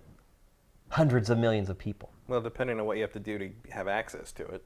Right. But think about it. The install base for Xbox One right now, I'm guessing 30, 40 million, something like that. Mm-hmm. If you can give a publisher the opportunity to put its game without doing anything else, just running the same code it already built for PC or console, if you can crack open an audience of hundreds of millions of people. Well, I figure this is where they're trying, where Game Pass is trying to lead. Probably. Right? Like they want you, they don't even care if you have an Xbox at that point. They want you to subscribe to Game Pass, and now you can play Xbox games on your phone. They're just like every other successful company right now. They're transitioning from a hardware company to a services company. Mm-hmm. It's happening everywhere. Hardware is going to be controlled and successful for a select few companies 10 years from now. It's not going to be something that every company is going to even want to jump into. I don't, what am I going to do that with? Like if that is something you need Wi-Fi for, where am I doing that? Yeah. Like in an airport, I guess? Again, I think you're going to have to use Wi-Fi, and I think people are going to have to do it from home. And I think... But why don't I just go in the other room and play it on the console? But see, you're missing what I was saying earlier, which is this is not for us. We're not the audience for this. But then it's the people who have cell phones who would never buy a console. But all of a sudden, they're like, wait a minute. I can play the new Halo without buying a $500 console? But they will buy a controller with a weird mount thing on it? You don't have to. You can also play with touch controls. Even the most casual of casual is going to find that There's irritating. like 30 million people playing Fortnite on mobile right now. Yeah, well... Imagine if you cracked open an entire library of software to those people, not just one or two games. It could be huge for Microsoft. Will we care? Probably not. Mm-hmm. It's not for us. But all the money that Microsoft generates off this, what's it going to do with it? But are they? It's going to buy new studios. It's going to invest in software for all of us. But where's the money coming from? Subscribing to Game Pass? Is that what that is? From licensing fees, from the publishers giving you money to put their game on your platform, so it goes out to 200 million people or whatever. That's where they're going to generate their cash. And you could generate a lot. I mean, imagine if for every game sale, Microsoft gets $2 or whatever. And you're literally, the market is hundreds of millions of people instead of 30. So this is a smart thing for Microsoft. It's not for us, but it's ultimately going to work out for us because more money in the Xbox division is more exclusive software for us to play. Is the stream dead? So let's talk next about Google. And Google has its own project going on. And this is a little different because the press has actually been messing around with this. It's called Google Project Stream. Real catchy name. But it's kind of capturing the attention right now because people have actually used it and reported on it. So Google Project Stream is a game streaming service that streams right into Google Chrome, right into the browser. So you don't need, well, I guess you'd need a PC, but you don't need any extra hardware other than your PC. And obviously you need the Chrome browser. The reports of this is a select people in the press have had a chance to try it out, and the reports have been absolutely glowing. Literally, like, I think I read, was it Polygon or PC Gamer? One of the two were like, I'd rather use this than to have a big PC rig and all this gear that I have to pay for, and I'd rather just play it. They're like, yep, you can see that there's a couple times where if there's a lot of action on screen, you get some fragmentation here and there, and they said the audio is maybe a little overcompressed right now, but otherwise, they said, we're watching right now footage of Odyssey on Google streaming service. This is direct feed capture from Google of playing it in Google Chrome. Think about that. From a business perspective, which do you think has the opportunity to be more successful? I don't know. Like this is all just stupid tech tricks to me. Like like what are you paying for here? Like, what are you controlling it with in the browser? What kind of connection? Do I need Google Fiber to make it look like this or run like this? Like, what is no. it? So they did say that on Wi-Fi, that's where they experienced most of the fragmentation and the pixelization, and the audio compression was the worst on Wi-Fi, but it still played. They said it'll just scale it down so that instead of running it on high, you're running it on medium or whatever. But they said it did work. But hardwired, they said you could not really tell the difference between this and playing it on a piece of hardware, a console, which is pretty freaking impressive. Yeah. And a lot of the journalists who have been covering this so far are the same people who have been using PlayStation Now and these other, and back in the day, the early pioneers of game streaming. They've tried them all, and every single person who has tried this has been blown away by it. So it appears that Google has found some sort of a breakthrough. They said most importantly, there was no latency on gameplay. They were talking about playing this and how obviously you have like the parry or the dodge, and you have that very strict window you need to hit that button. They said that they never ever felt like that they missed it because of any kind of latency or anything like that. I mean, the reports have just been absolutely glowing from people who would know better. Yeah, but also some of the same people who said the same thing about Gaikai. I don't know if anybody ever praised those early ones. Oh, they did. Really? Oh, they did. Like, because when Gaikai first did its first big thing, I remember Adam went to it, and everybody came back from that being like, "Oh my God, it's going to revolutionize everything." Really? And then nothing happened for 6 years. I never heard that. And OnLive just got murdered by the press. Yeah, OnLive was not. OnLive was not as. I mean, there's a reason Sony bought Gaikai. Not OnLive. Yeah, but the idea was a little ahead of its time, I guess, back then. But I don't know. It's cool. I don't know what their subscription idea is there. What you want me to pay to do that? They haven't even really outlined the business part of it yet. And Google today had its big thing where they show off all their new phones and all their tablets and all that, and they did not even talk about it, which is a little weird. I don't know. I'm generally more inclined to want things to be running natively locally. And that's maybe just me being old, but I would rather be able to play something still if the internet goes out, or I'd rather be able to tweak my own hardware to deal with something that's not working properly. But see, the idea is that I'm everything trying is to play just optimized perfectly on their end. Yeah, well, that means someone's got to keep that optimized, and someone's got to do it. And if it's not working right on their end, then you're the one who suffers from it. And maybe you got to call in some helpline and be like, "Hey, can you turn that up, please?" Can you go kick that blade that my I console's being served on? I understand the motivation to want to turn a lot of this into that sort of service thing, and especially in terms of cutting out the cost of retail production. I'm certainly not averse to that because I do buy probably 80% of my stuff digitally now. Yeah. But I still prefer it to be on a local system. Me too. And again, I don't think this is for us. I mean, right. Google gave it to the gaming press because it knew that people would trust. First of all, Google knew its product was good. And second of all, it knew that people would trust the opinions of console hardcore games journalists. I guess I'm just not super convinced that the market is really there. It's just yes, there's millions of people who don't buy consoles and would never consider doing that. But are those people also really maybe interested in paying Are they envious that they don't have one? Yeah, are there tons of these people that would play these console games if they were $15 subscription and streaming over a hard line? Is that a thing? Is that a? I mean, I would assume that they do the research on that, but like you say, the business model is not really presented yet. It's more like this tech thing where it's can we do it? Yeah. And it looks like we can. Yeah. Here's another angle maybe to consider is even the PC gamer who doesn't want to spend $1,000 on the new cars. Yeah. I mean, I have a GTX 1080. In a couple years, that thing's going to seem dated compared to the cards that are out. It's probably going to be dated to the new cards that NVIDIA just announced.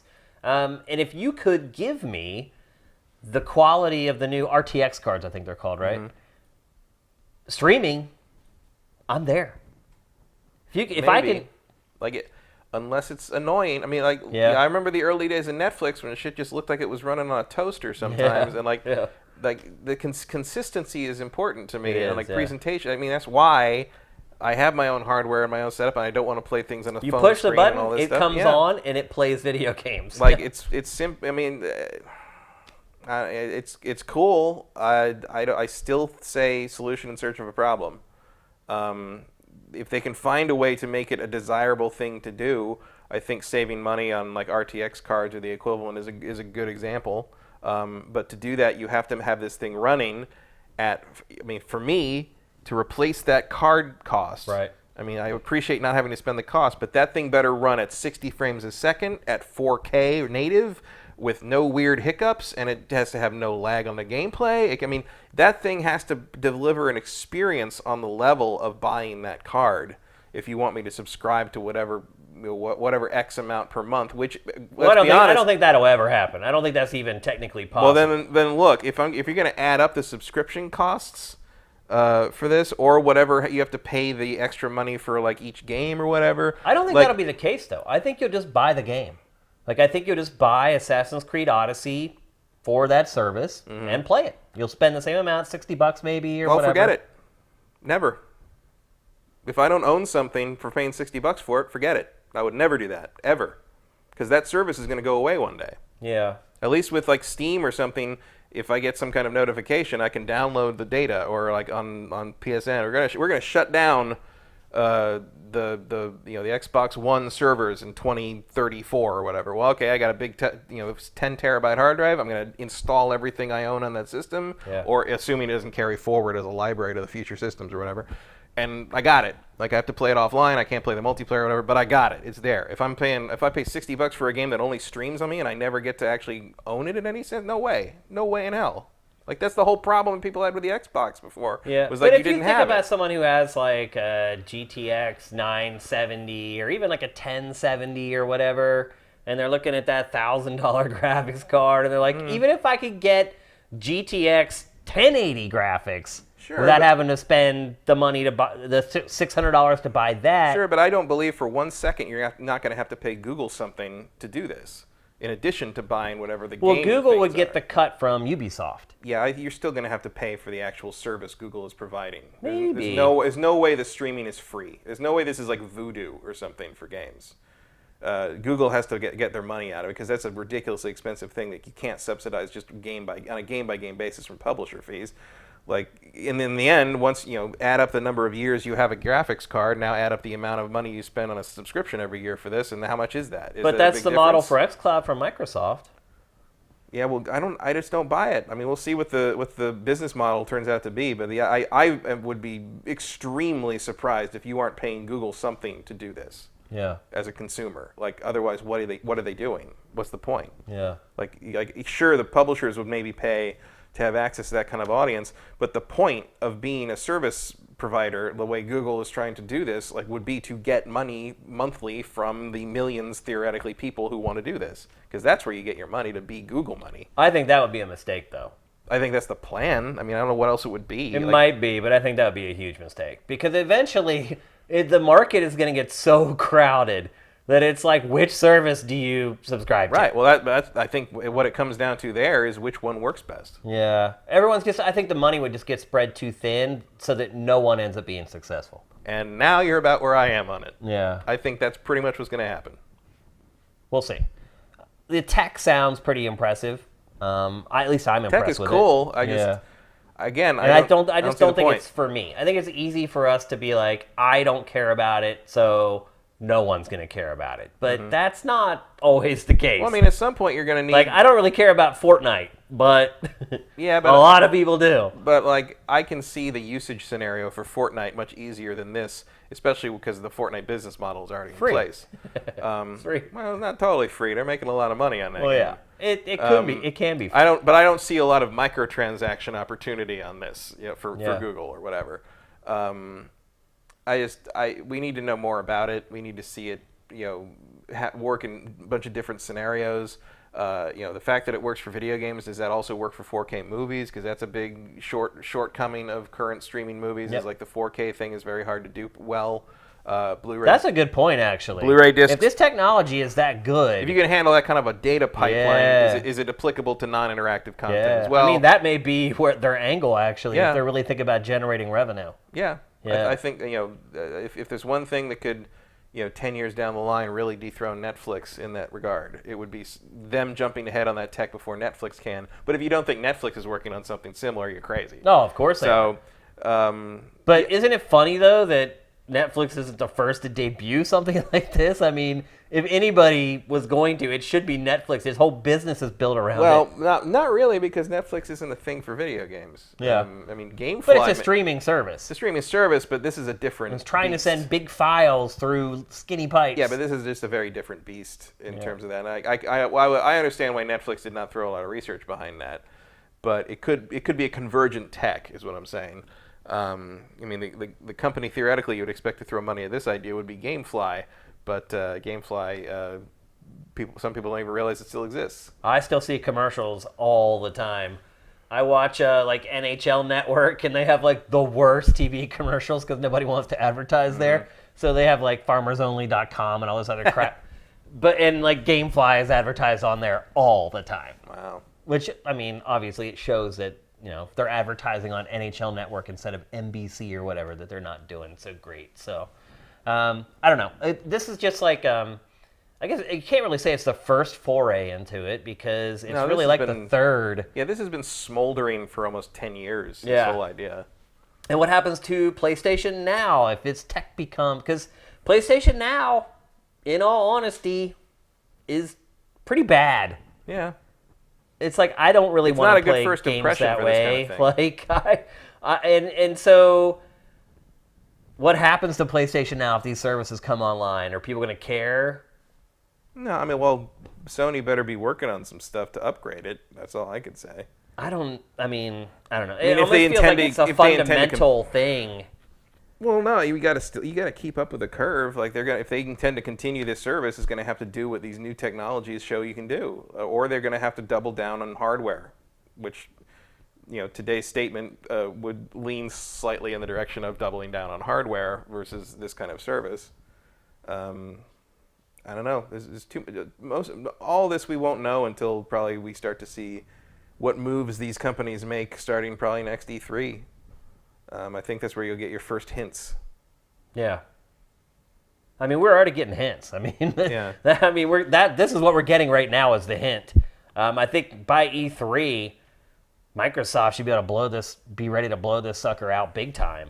Yeah. You also start thinking if you're a publisher about your back catalog and getting all that stuff on there, and like it just opens up a whole new market of people and a gigantic market of people as well. So I mean, the way they could maybe do it, which would be a little sleazy to me, but like you could put like the new exclusives on the Xbox streaming service, maybe not earlier, but cheaper.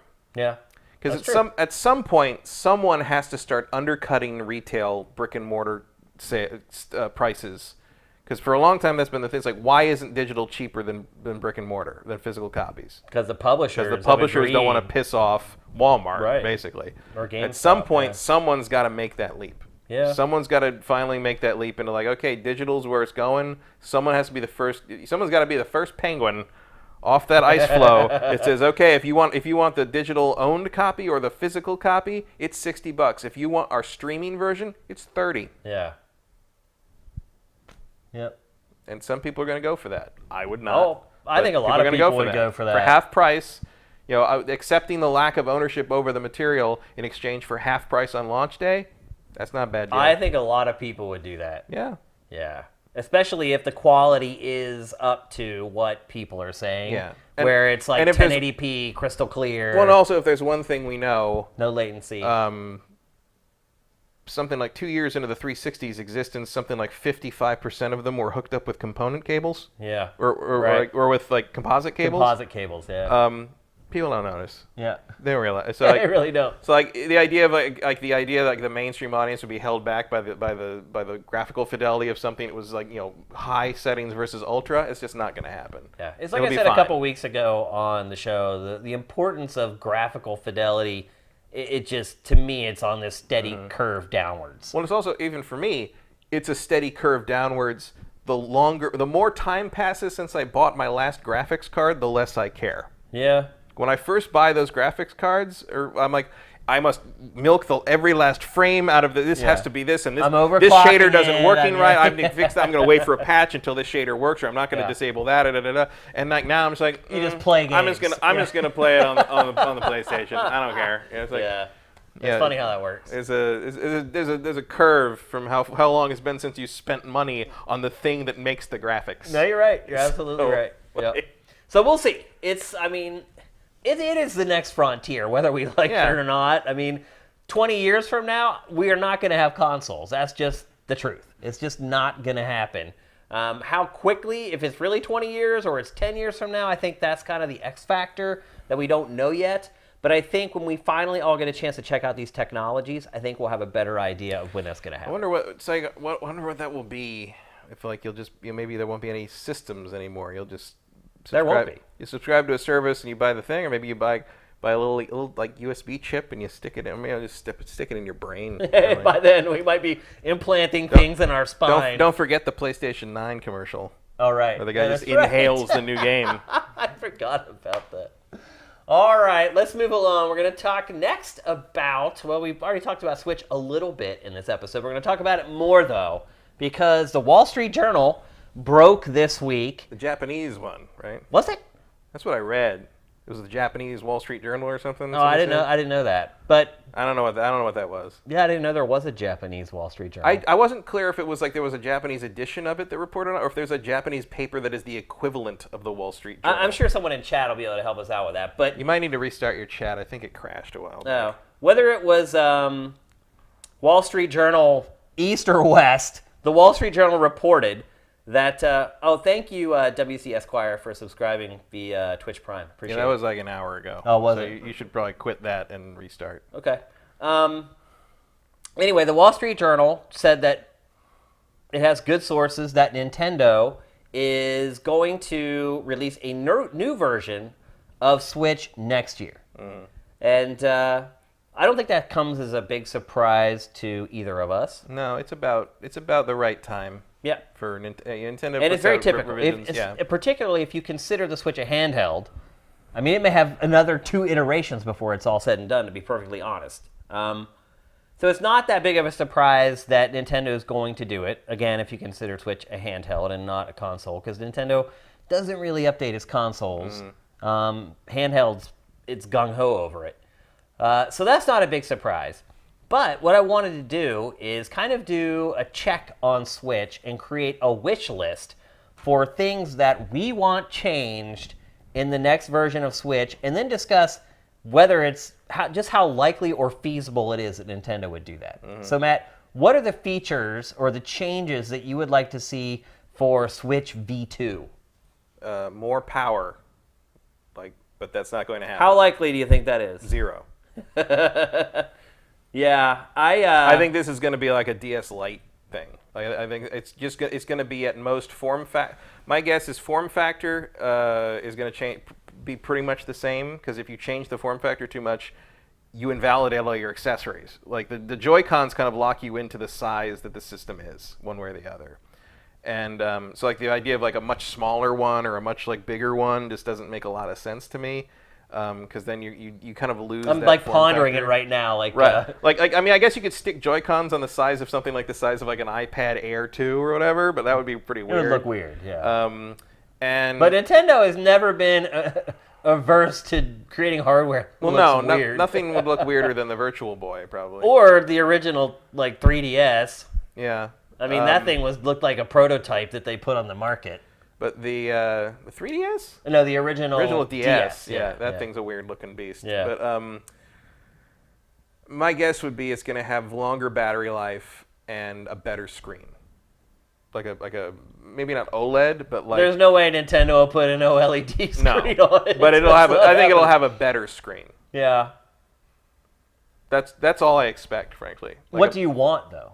I want a Switch Pro that is like the PS4 Pro, that is more powerful, runs everything at a better resolution, smoother, better graphics, and has no portability factor, and it's just a frickin' console.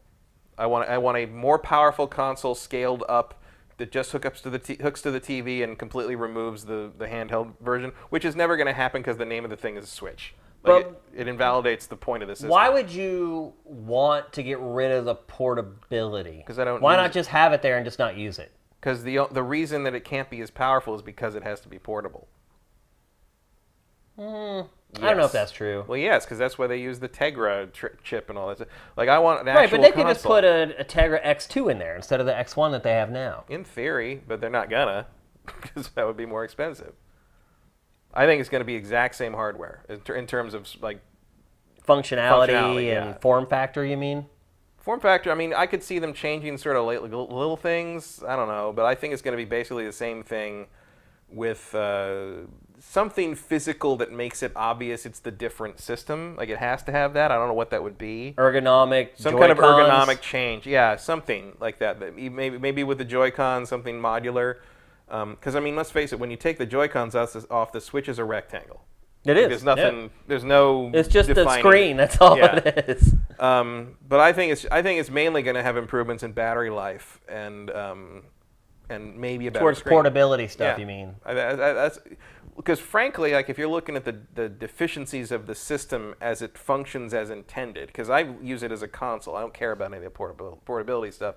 But if you're talking about, if I'm looking at this as at a holistic way at this system, and what's the biggest problem it has in terms of functionality, it's that the batteries last 2 to 3 hours. Yeah. If you can double that, maybe, I think you've dramatically improved the usefulness of it as a portable system. Just for that would be my myself, first thinking priority. about cross-country flights that take 5 to 6 hours, my Switch, sometimes I don't take it on trips with me because I'm like, it's not going to make it all the way through the trip. It's like... And a large number of people, I don't remember what the poll numbers were, but it was a massive majority use it as a portable system more often. So if I'm Nintendo, I'm thinking my priority is to make it last longer on the road and to just make it look better when you look at the screen. And the screen, the existing screen is fine, but it's got some ghosting. It has some image retention problems. Like some improvements on that front would go. I mean, that's not something you could sell it on really, but that would be something I would like to include in a new revision of it. Certainly. Realistically, my best guess is that whatever Nintendo is going to do with the hardware, they're going to find a way to make it cheaper. Yeah. I don't think they're going to improve things much. I think when they say new version of Switch, they're going to try to find a way to make the Switch for like $80. Yeah, well, I mean, the more realistic version of this is it just doesn't come with a dock. Right. Yeah. Like it's just the system. Yeah. And then you could buy the dock separately if for you $120 want. or something for a piece of plastic. No, you're right. Like I mean, that's really what it comes down to. But just selling the handheld version of it, sell the handheld version of it with a better stand. Yeah. Like a nicer stand. Yeah, one that you can actually rely on it to stand up the system without like wobbling and falling over. I would not be surprised if they put out new Joy-Cons that are more ergonomic, that snap on. Even if you have the old system, you with can... With a D-pad? Yeah, maybe. With a D-pad. Even if you have the old system, it'll still fit. It'll still line up. I think the measurements will be all the same, but I think it'll actually fit your hand instead of being this flat thing on the bottom that barely has any curves to it and doesn't really fit into your hand at all. Maybe like a more like deluxe one that's like not as concerned with being a sideways controller. Yeah. It's more for use on the sides of the system. Yeah. I don't think they're going to improve Switch. Like everyone's hoping for more RAM or more storage. I mean, storage to me is the biggest thing. Like I had to spend money on a stupid SD card because this thing doesn't have any space. You could throw them a bone and maybe put 64 gigs built in. Memory's cheap. That's why Nintendo tells you to get an SD card though, because memory's cheap. But you could. I wouldn't be floored if they put more built-in memory into it. I think that you're running into that more and more as an issue. Oh yeah, it's a major issue. Like it's insane that I had to spend I ended up getting it for on Black Friday prices or whatever, so I got a really good deal. But normally like the 128 gig card that I got is like $70. Like you're already the price of Switch is ridiculous for what you're getting. It's way overpriced. Nintendo always has to make a profit on its hardware. It's never willing to take a loss for its fans, which is another thing that really pisses me off about Nintendo. Because it has the most dedicated fans in the industry, and it rarely, if ever, throws them a bone. If anything, it takes advantage of the fact that its fans are so dedicated, but then the and fans, manipulates them. fans thank them for that, so it doesn't really matter. Does it? That's their own fault. I mean, of course it is. They're making their bed, and now they're lying. But there's no incentive for Nintendo to stop doing that. Oh, of course not. So why not would when it's all about money. Especially when those people don't think that Nintendo thinks it's all about money. They think, Reggie, they like me. Reggie's their buddy. Yeah, Reggie, my buddy. Like, nope. Reggie's counting your money on the way to buy his 10th car. I'm not even exaggerating. Like, that's the reality of it. But realistically, I really don't think Nintendo will improve. Look at the 3DS. Did they ever improve the 3DS, or did they just take features away? The new 3DS was improved. It had like the second analog nub. It was more powerful. And it was more powerful. Yeah.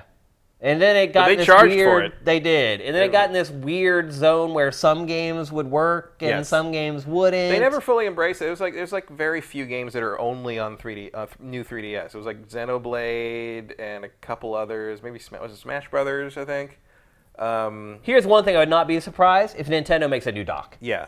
And a dock that doesn't scratch it. That you can. That doesn't. It's not like this huge contraption you got to put your Switch in.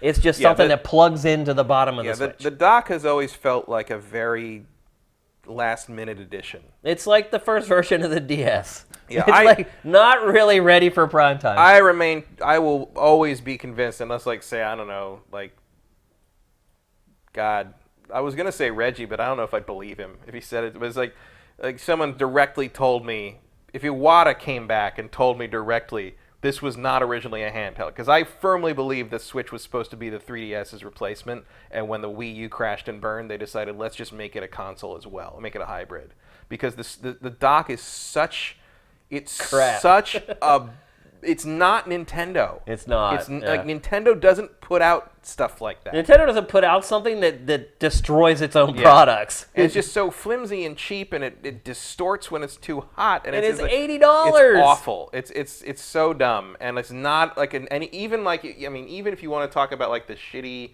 products that didn't work from Nintendo, like the U-Force or the Virtual Boy or even the Power Glove, all that stuff was better made than the dock. Yeah. Absolutely. It's so I could see a new dock, or maybe I could see the dock that they always intended to do, but they just didn't have time to make it. Or maybe the new Switch actually just has like an HDMI port on it.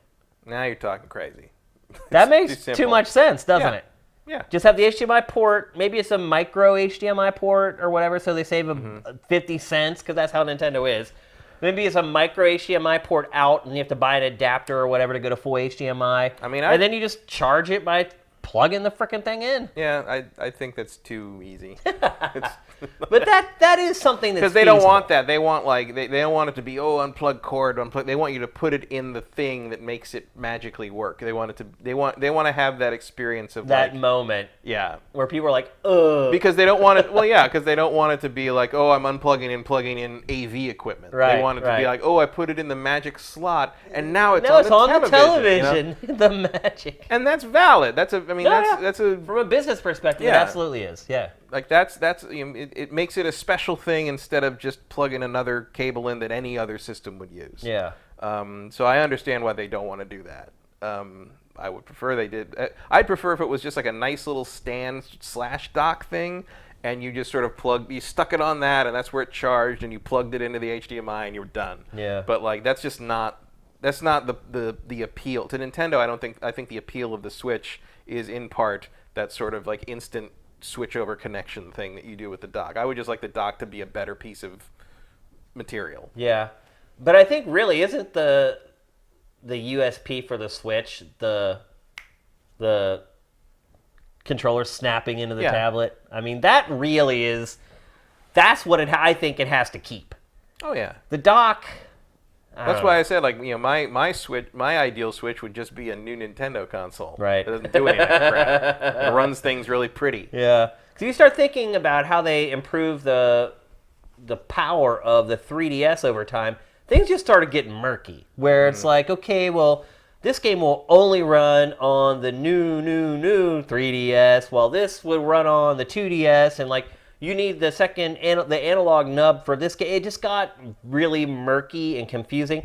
And in honesty, Nintendo just kind of bailed on the whole thing. Yeah, well, it wasn't that confusing. It was very clear. The games were very clearly labeled if they only worked on the new 3DS. But there weren't many of them because there's no point.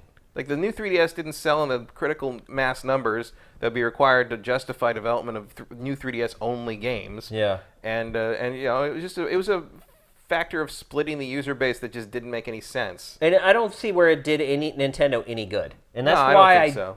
That's why I don't think that's what we're going to get with the new No, version I don't of think Switch. that'll happen. I mean, They're going to refine also, that's what's just there. not how any of this. I mean, at most, and I don't think there will be a power difference on the new system.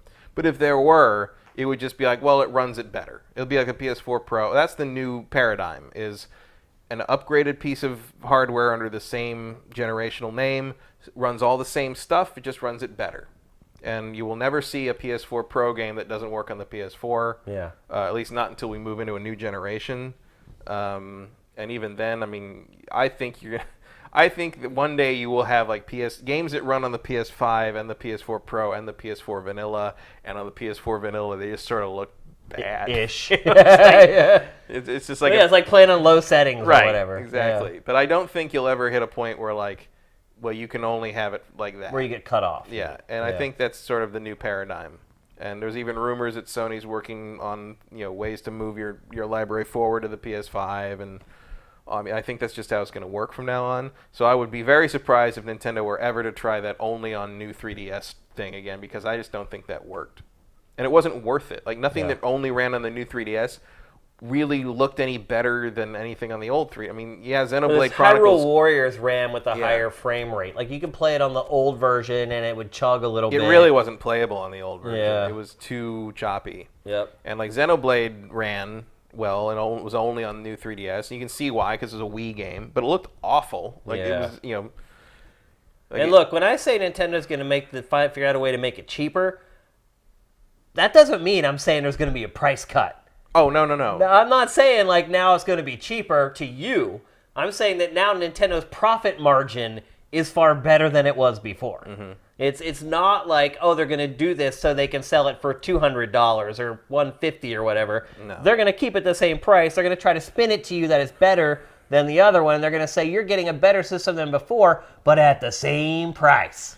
Or I think there will be some kind of like little incentive things about it, and then they'll probably drop the price of the old model until those are gone. Until they're gone. Until the stock's gone. But I see this as kind of the thing where like you got the new 3DS model that then replaced the old 3DS. Not the new 3DS in the sense of the more powerful system, but you'd get revisions of the hardware that were then now the new normal. Yeah. And I think that's what this is going to be.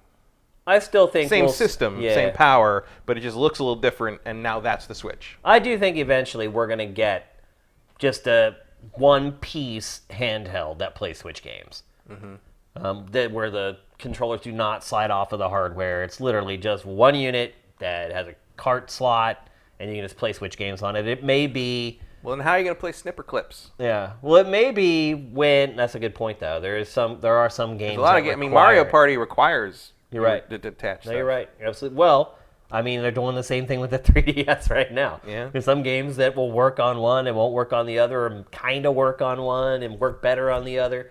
I wouldn't be surprised if that happens. But no matter what, I do not see a price drop unless Nintendo has a really rough Q4. Or ultimately has a really tough 2018, which right now it's tracking towards, but Nintendo has two big aces in the hole coming up here. Yeah. With Pokemon and Smash Brothers. So I really, really don't see that happening, and therefore I don't know if those don't are... see a price Well, Pokemon more than Smash Brothers. I don't know if those are system sellers. I think Pokemon will absolutely sell Pokemon systems. could be. I think most of the Smash, I think most of the people that already want have Smash Brothers already own a Switch. Yeah, I'd agree Those with are the that, hardcore. I mean, I've seen people predicting that game's going to sell 25 million copies in like the first year. in like probably lifetime. Oh, lifetime. But the top selling Switch game, the top selling Smash Brothers is Brawl, which sold like 14 million, which is like I don't see this On a console that only sold 23 million. That's pretty impressive. Brawl. Yeah. Wait, Brawl was Brawl was Wii. Oh, Brawl was Wii. Right. That was How much did Melee sell on GameCube? 9-ish. I want to say. That sounds about right. I just don't see, because the total sales of the whole series to this point, I think it was like 40 million copies of the whole thing. I don't see the Switch version of Smash Brothers selling more than half of the total lifetime sales of the brand. Yeah. That seems a little extensive. It depends on how the Switch goes. I mean, it's really at an inflection point right now. Mm-hmm. It is teetering on becoming a smashing success or becoming another Nintendo console. Mm-hmm. And I think this Q4 is really going to tell the tale of where Switch is going in the future. I think they're hinging real hard on whether they can convert Pokemon Go players to that Let's Go game. They are. That is the goal here. That's certainly why it was titled that way. Definitely. I just don't know if it's going to work. If it does, I think they've opened up a whole new avenue for the system. I don't know. It's a coin flip right now. I will say this much. I am shocked at how many people still play Pokemon Go. It's still big. It is still litters all my social feeds. Yep. People are like, I caught a Caterpie. I'm like, dude, you're still playing that? Like, what the hell, man? It's still millions of people. I mean, it's not. I know. It's not the bigger now mass. than it was. Yeah. It's like it went down, and now it's come right back up. It's almost back to where it was when it first launched. Well, they've made a lot of improvements and made it less annoying to play. I guess. For a while there, I haven't even touched it. A couple of those patches really broke a lot of good things about it, but they've well, then they had those events that were total shit shows. Con that basically no one could get online or mistakes were made. I honestly don't see a lot of Pokemon Go people buying a Switch. No, I think it's like I said. I think it's a pastime. It's a thing you do when you're standing around waiting for your friends to show up at the restaurant and you realize, oh yeah, I could Pokemon. Yeah. It's not something I think anyone wants to. Well, I don't think the majority of the audience that plays Pokemon Go. There's some of the audience that's super casual about the Pokemon thing. Just remember playing as a kid and having it on their phone.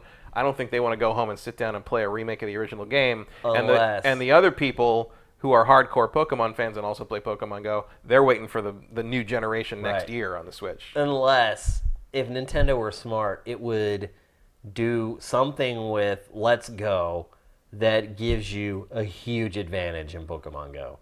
I mean, you can transfer. There is a transfer thing going on. Right, but if they could find a way, and I'm sure they're probably already doing this, where you transfer your Pokemon from Go into Let's Go, and then you can power level them. Well, already 4 times the speed you could. I don't know about that, but or whatever. You know what I'm saying? Yeah, I know what you're saying. To incentivize people. I don't think it's going to be that dramatic. Even if it's double. But they've already mined out the data that there's going to be a Pokemon that's exclusive to the games that you can only get by playing both of them. Which they've been doing for a long time. Oh, I mean, that was since Red and Blue. Getting all the with Mew. Yeah, well, that was a special thing you had to go to a place for. Right. But then you could trade it through a cable, right? In theory, most people didn't. But and then I think there was some problems with trading Mew as well. It was some weird thing. You could glitch some stuff out. But this is something Nintendo's been doing for a long time. It's different. To get people to buy different versions. Yeah, but this is different because it's a totally different format. It's you've never had 2 games so different from one another work together in the way that this Pokemon. Well, they're on different platforms. Yeah. And I mean, Nintendo has made getting all the Pokemon, especially the legendary stuff, pain in the ass for couple of generations now. Where you have to go to GameStop, you have to go in get the codes for things, and do this thing over here, and look at this, and go to Toys R Us. And you got then you got the shiny ones over here, and I tried to keep up on that for X and Y and Omega Red and Omega Ruby and Alpha Sapphire, and I was going back and forth to games. I gave up. It got to the point where I'd go into one of the local GameStops and be like, "We don't have any today." I'm just here to get another game. And so I knew who you were. I mean, and some of these, they'll just hand you a stack of them sometimes, and you can give them away to people on Twitter and shit. But yeah, it's not a self-contained thing. There's a lot of promotional stuff, but yeah, someone has mined out that there's a Pokemon Go, Let's Go crossover thing, and it's going to be the only way you get it. I'm sure that will drag some people in, unless you can get it by connecting to a friend's Pokemon Let's Go, in which case they'll just do that. One person will have it, and they'll just do it. I highly doubt Nintendo will let that happen. That would be a very unusual move for Nintendo. They usually think of that ahead of time. That's not how Nintendo rolls, Matt. It's just not. I just don't know. I don't know if Pokemon Go seems so wrapped around the idea of actually going in AR, which is why it's called Pokemon Go. That Pokemon sit on couch doesn't seem like something that's going to really let's go back inside. Yes. Let's all go to the lobby and get ourselves a snack. All right. Snack-a-chew. All right, let's move on. We're going to move on to our last topic of episode 143. Just 5 topics this week, but I think it's been 5 good ones. We're going to talk about Fallout 76. So we've been railing on this game here on GameFace for a few months now, wondering when will we finally get to see what it actually plays and looks like. And that moment came this week. I keep thinking... This is dating myself, but there's a bunch of gas stations called 76. Yeah. With the big No, they still orange exist. ball. They're still around, yeah. But back in the day when I was a young kid, very young, I was obsessed with the balls, the orange, big orange balls that rotated above the gas stations. We would go in the car, and I'd look out the window the whole time, and I was like 2 or 3, and I'd always be like, another ball. There's another ball, like another ball, and so that was like a big thing. My grandpa thought that was the cutest thing in the world. So so he would buy the little 76 like wind antenna balls and stuff for me to play with. So I had 76 memorabilia all over the place when I was a kid. And the slogan thing was the spirit. It was a song. It was like a jingle. It's like the spirit of 76. I remember that. Yeah. And so whenever I see Fallout 76, that's what I think of. Fallout 76. Like I was like, ooh. Well, there was jazzy. also the spirit of 76 big thing back in 1976. Well, yeah, because it was the bicentennial. Right. But that was like kind of the thing that 76. But it was like weird as a into. kid growing up. You know, I didn't really know what was going on. But then, like in the 80s, I would see all this spirit of 76 crap around like my parents' house or whatever. It was like a big thing back then. Well, that I didn't experience, but it was a big deal apparently. Yeah, because I was born in 76, but it was like the wreckage of that celebration kind of remained for like 5 to 10 years. Yeah, Sad we missed it. Let's talk about Fallout 76. Speaking of wreckage. There is a lot of footage out there now. It went from 0 to 100 real quick. Yeah. It's almost like they realized it was coming up. Yeah, they're going to have to release it. Oh, crap. We may have to show people the game finally. Bring everybody in and let them capture direct feed right now. Yep. And so did you get to watch a lot of the footage? I watched, was it GameSpot?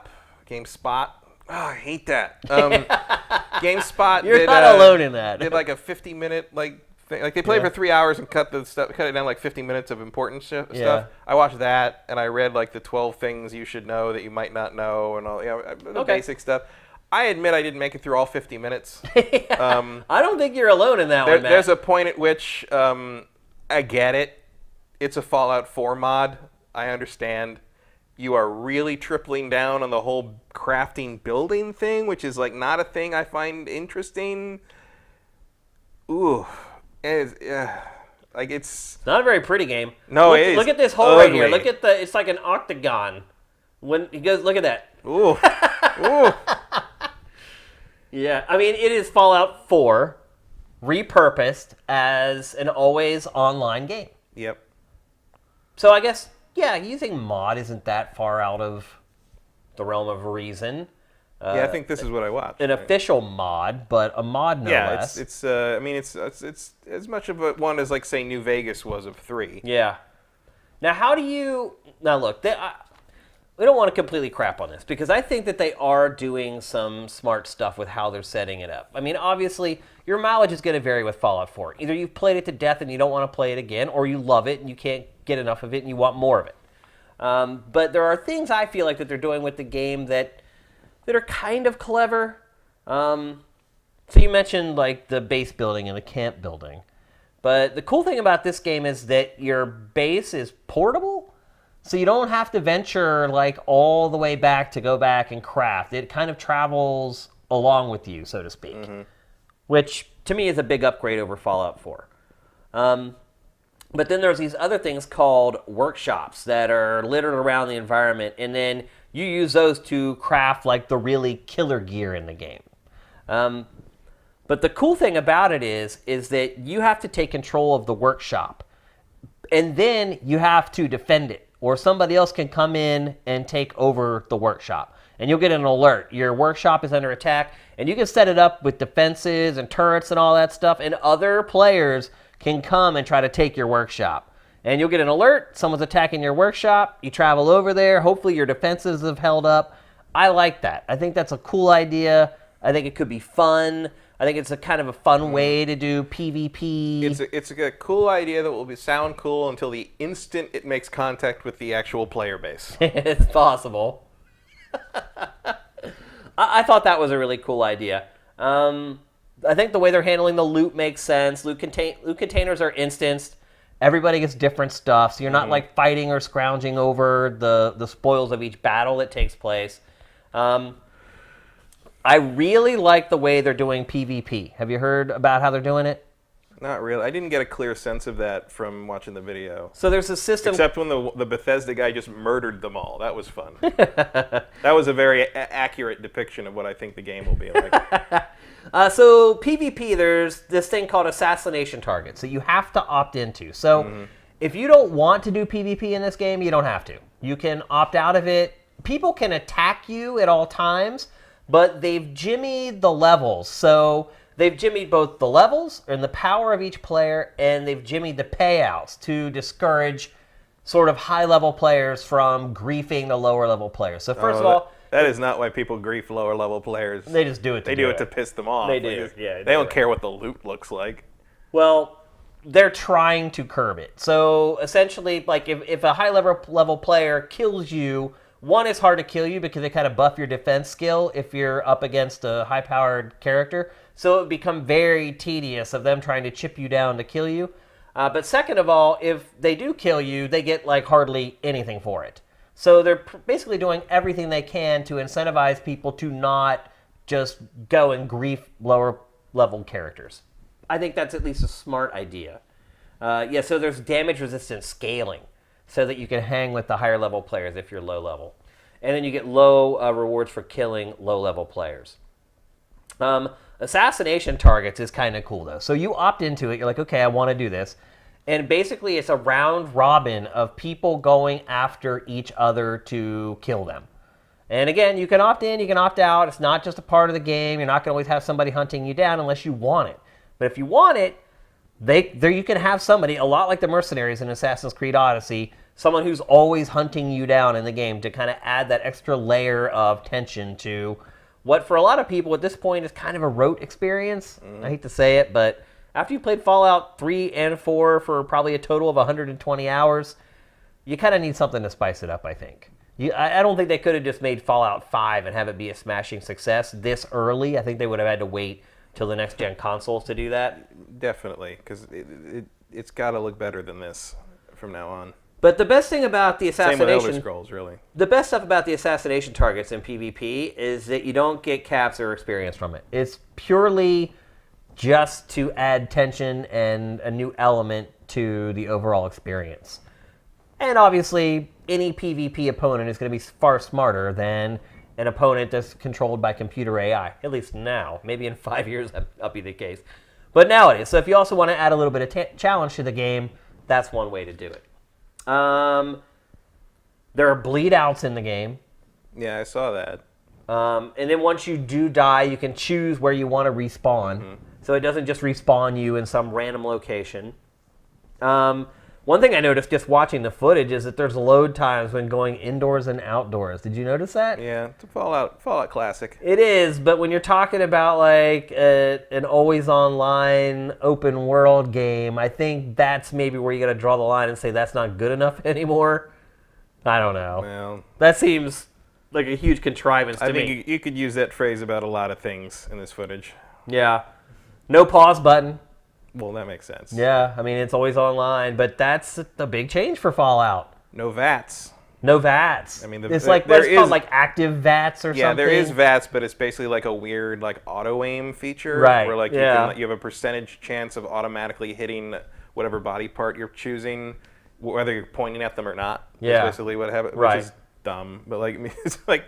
That's the thing about this that really like sinks it for me is even just watching this. It's like Fallout 4 tried to be more of an action shooter. It did. It did and not. And now it's gone all the way. It did not accomplish that, in my opinion. Yeah, because the shooting mechanics were crap. Yeah, and this doesn't look any different to me. This looks not good to shoot play in. Like I think this game looks awful. Really? Just absolutely repulsively awful. Really? Like don't want to play this for a second. Wow. Like Oh, come on. You're going to play it. No, I'm not. I'm not buying this game. Really? I don't want to play any of this. I have no interest in what they're doing with this. Wow. I will probably play Fallout 5 whenever that comes along. Wow. This, I am surprised to hear that. I have zero interest in what they're doing here.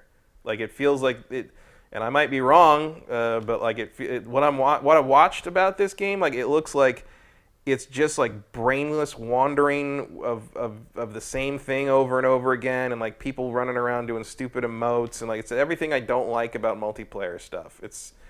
I just there doesn't seem to be any real story. The exploration is just sort of still hinging on kind of gathering nonsense that fills up your inventory so you can build stuff later, which is not something I care about. I do like the nuke people thing. I think that's cool. I mean, that's a cool mechanic that I can imagine getting annoying really fast, but it fits the property really well. Well, apparently the nukes, one, aren't all that frequent, and two, they're easy to get away from. But they did say that it actually changes the environment. So after an area is nuked, everything's dead, all the foliage has gone off the trees, all the grass is burned up. So it does actually alter the environment. I don't know how long that lasts, or if it just lasts for like 5 seconds and it goes back to the way it was before. I think it basically creates a temporary high-level area. Like that whole section. Because then new creatures start coming. New creatures come out, it becomes radioactive, you need more resources to survive it. Basically, for a while, where the place that got nuked is like a top tier level area that only high level players will be able to survive in. That's kind of cool. But it's a cool idea, like to kind of create a higher risk, higher reward zone off of what is already a pretty major, game changer of a feature. Like that's like the coolest thing I think, and the newest idea they have in this. It just doesn't. To take real advantage of it, you'd have to be high enough level that you have to play it for a long time, and I just look at this and all I see is all the hours I spent playing Fallout 4 and getting bored and walking away from it. Yeah. You were not a big fan of Fallout 4 at first. I was not. You came around on it a little bit. I replayed it earlier this year because I basically ended up with all the DLC somehow for free, I think on Xbox Live Gold. And then the base game was for sale on Xbox Live for like $9, so I'm like, why not? So I played it. I actually did play it again for like 30 or so hours. That's and a lot. I enjoyed it. I think part of it, the reason I liked it better this time is I got to the Valentine quests earlier, and that's probably the best part of the game. Absolutely. Not even close. And so that was fun, but when I was done with that, I just sort of drifted away from it. And that was also like during a lull in releases, and more stuff came out, and I didn't have to go back to a 2-year-old game I didn't even like that much. And it was just like the combining the constant crafting thing with the whole your inventory management is such a big deal because of weight. That is the opposite of fun to me. I hate encumbrance. That's one of my biggest pet peeves in games. I hate it. And it's not a like you let me go into this fantasy world, but then you ground me with weight. Right. It's like, and like what? That makes no sense. Like I don't think it's a coincidence. Like when I played The Witcher 3 on PC, the first time I played it was on PC. The first thing I did, the only mod I put into it was to remove weight limit. Yeah. And I would do that too. And then when I went back to play it on Xbox One X earlier at the beginning of this year, I was like, well, I want to try it and see what it looks like with all the HDR and everything, but like I wonder if I'll be able to deal with unmodded inventory. And it turned out that in all the updates they'd done since then, basically you had like inventory weight upgrade stuff to the point that like I never ran out of inventory space ever because they tweaked it until people stopped complaining, I think. Yeah. And it's just not an interesting thing. I don't know what the weight limits are on this game. Maybe they are astronomically high. It took me 20 hours to hit the inventory limit on Assassin's Creed Odyssey. Yeah. Which early on I didn't even realize know there was a weight limit. There is 350 items. Really? You can. I haven't hit it yet. I didn't even know there was one. Yep. I had no idea. There's a little thing up in the upper right corner of the inventory. It says like whatever out of 350, and I finally gathered so many pairs of boots that they I sell or scrap all that stuff. I was in a wandering exploration mode, and for hours and hours and hours, and didn't sell anything off for probably 10 hours. Yeah. And finally the game was like, you need to put down some helmets, sir. But yeah, it none of what I see here, and none of what I've read about this, all the impressions that have come out, none of it makes it something I want to play. Certainly something I don't want to pay $60 for. I think maybe because of the online nature of it, I could see myself maybe down the line, like Destiny style, thinking like, well, the upgrades they've made and the changes they made or the improvements or whatever seem pretty cool. I feel like it could evolve to a point where it would be something I'd want to play, but what I'm seeing right now just looks like a mod of a Fallout game that I have already played. Couple more notes I have. No CPU NPCs. You get quests just through like poking around the world and examining things. Meh. How do you feel about that? I think that's dumb. That's weird. I'm not the world's biggest MMO player, but no, that just seems like... It feels anathema to Fallout to me. Yeah, it just seems like they're trying to be Bethesda different just to be different, not because it's better. Then there's a card-based perk system. Mm-hmm. The perk stuff seemed interesting. Like the way they've tweaked the stat stuff is interesting. Like the way they've made charisma important is kind of a cool idea. That's a pretty cool idea. Where that like influences how much your abilities transfer to your teammates. Yep. Like that's a neat idea. I like that. I like that too. I don't like that the bobbleheads are temporary power-ups instead of permanent upgrades to your character. Like I know that's a really specific Fallout old school nerd problem, but like the bobbleheads should be the best thing you can find. Oh, for sure. And now they're just like an hour-long boost to something, and that's annoying. There are server-wide events. Of course. Which you would expect, but in the Fallout universe, that's kind of a big deal. I mean, is it really the hook for this? Hey, you haven't really liked MMOs before, maybe, but now it's in the Fallout universe, so you might. Yeah, well, I mean, I don't know. Isn't that kind of the pitch? I don't know if I call this an MMO. Like it's just like a mildly mid-scale shooter, online shooter co-op thing. Like it's just not an interesting concept to me. Like this could be Transformers, and I wouldn't be all that excited about it. You know? Really? Yeah. There's plenty of Transformers games I don't bother to play because most of them are mobile garbage. That's why. But I'm just saying, like this is not a thing that like feeds into my interest in what I want to play, and making it Fallout. Maybe one time, at one point, it would have gotten my attention, but like it certainly didn't make, Fallout branding didn't make Brotherhood of Steel any better. Yeah. It didn't make me play Fallout Tactics any longer. So it's just another wasteland. Yeah, it's cool that it's in West Virginia. At least it looks different. It does. The card-based perk system. There's one other detail that I picked up on, and that was that. For your first 4 levels of the game, you can be immune to PvP or other players attacking you. You have to use the pacifist perk. And if you enable that for the first 4 levels, nobody can attack you no matter what. So that can kind of ease you into that environment with the assassination targets and just the griefers who are going to want to just run around and just give everybody else a bad day. I'm certainly more excited for this than you are. You'd have to be. Yeah, because you're rock bottom. Yeah, I don't.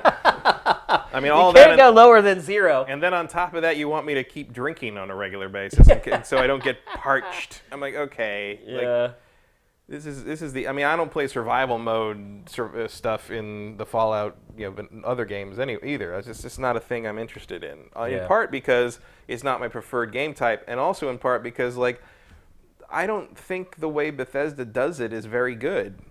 Like that's that same thing with like why I don't if this was maybe like Borderlands, maybe I'd be more interested because I know the gunplay is going to be cool. Borderlands 2 VR announced today. Did you see that? No, I didn't see that. That seems like a real good way to make you sick real fast. Yep, absolutely. Like I just even watching them play this, it's like it's doing that thing that I hate had the in Fallout 4 where it's like no, it's this side, no, it's that side, no, I missed him on this side, missed him on that side. It's like it doesn't look like fun to me. Yeah, I mean, the shooting mechanics in this franchise are not good. I mean, Fallout 4 was really the first test for it, and they're not great. So, and you're going to be doing a whole lot of shooting in this game. Like, a ton of it. But I am certainly more excited for this than you are. I will absolutely give it a chance, and I will absolutely play it. I'm not a big MMO. I wouldn't even call myself a fan of MMOs at all. In fact, I typically detest MMOs. Are they calling this an MMO? No, not really. I would never call this an MMO. Like why, though, would you not call it an MMO? Because it's a limited not server. massively? It's not massively. Is that true? Yeah. I didn't know that. It's got to be a certain number of people per map, per server. Why is that the case? Because I'm pretty sure the technology doesn't exist to have tens of thousands of people on the single map. Then how they do it in PC MMOs? Because those are broken up into different chunks, and there are different servers. But like a server for like World of Warcraft will have thousands of people on it. I'm pretty sure a server for this, it's just a single West Virginia map. I think you're going to have like maybe 60 people or something. Really? Like, yeah, this isn't MMO. It's not Oh, MMO. I didn't think that. I thought there was going to be tons of people. It's like a couple dozen players per map or something. You're not. There's not like hundreds of people playing with Really? you. It's like a Battlefield game. Are you sure about that? I'm definitely sure about that. This is not an MMO. Oh, that's disappointing. I thought for sure it was. No. They've never positioned it as. I mean, I'm sure they've said. Let me see. I'm sure, or at least maybe this week they said. I don't know. One thing I will say that was encouraging is a lot of people who played it said that they struggled to tell the difference when playing by themselves, playing this game versus playing Fallout 4. Mm-hmm. They said that if you just want to play by yourself, it's completely feasible to do so, and they saw very few discernible differences between playing this or playing Fallout 4 by yourself. So Fallout 76 project lead Jeff Gardner revealed that the current form of the game supports about 24 to 32 players per server. there you go. How many players on each World of Warcraft server? Do you know? I probably used to know. Like 10,000, 100,000? Like, do you know ballpark? I don't. It's probably changed so much. I don't know. Well, we kept complaining. We kept asking for Fallout, and we got it. In And you're Orgrimmar and Stormwind, you have about 1,000 people per city, balancing out the server population. Okay, yeah, big difference. Max server capacity says Google says anywhere between 5,000 and 10,000. There you go, big difference. So you're right. Yeah, this is not an This MMO. is like MMO light. Well, no, it's a multiplayer. This is like MMO Zero. It's just a multiplayer survival game. Yeah. It's like DayZ or whatever. I thought Days had more people than that. I think it does have more than that, but it doesn't have thousands. Yeah. Yeah, I guess there's never really been a hard definition of what is the break point for player count before it's an MMO versus just an online game. Well, I don't know if that's ever been determined. Well, I think it's thousands. Yeah. I mean, massively means something. Yeah. I mean, Battlefield isn't a massively multiplayer game. That's really And they have disappointing 64 to think there's people. only going to be like 30 players in each server. That doesn't seem like enough for as big as the world is typically in a Fallout game. It seems like it'd be really empty. I don't know. Well, Maybe they have a way to kind of corral you, and you can see where everybody is on the map at any point. yeah, and I don't know. It seems like if you're going to have that whole assassination system, you should have a lot more human players than that. Yeah. Because otherwise, it's just like 1/30th of the total player count is a person coming after you. So DayZ has, I think, it looks like 80. Yeah, 80 not per, much either. 80 per server. 80 per game. That's the same number as Call of Duty Blackout, Yeah. the Battle Royale mode for Call of Duty. So, Oh, did you know there is a battle royale in Assassin's Creed? No. Not multiplayer, but you can. Oh. There's a 100-man battle. Oh, you I can haven't got find. there yet. Yeah, that plays the same. It's like 100 people just trying to kill each other. I'll probably find it at like 3 in the morning tonight. Like I found It's a lot of other a things it's in it's that a game. side quest. Oh, like if you're not like poking around at unimportant islands, you may miss it. But Do they call it like something snarky? It's called the 100-hand fight or 100-hand battle or something like that. Gotcha. All right. Well, you really hate Fallout 76? I don't know if I hate it, but I just don't have any interest in playing it. I do. I'm going to check it out. So it's not. If I played it, I might hate it. I don't know. It's not too far away. So we'll be getting our hands on it pretty soon. I usually get Bethesda review code Was way it, like, early. First week of November? Yeah.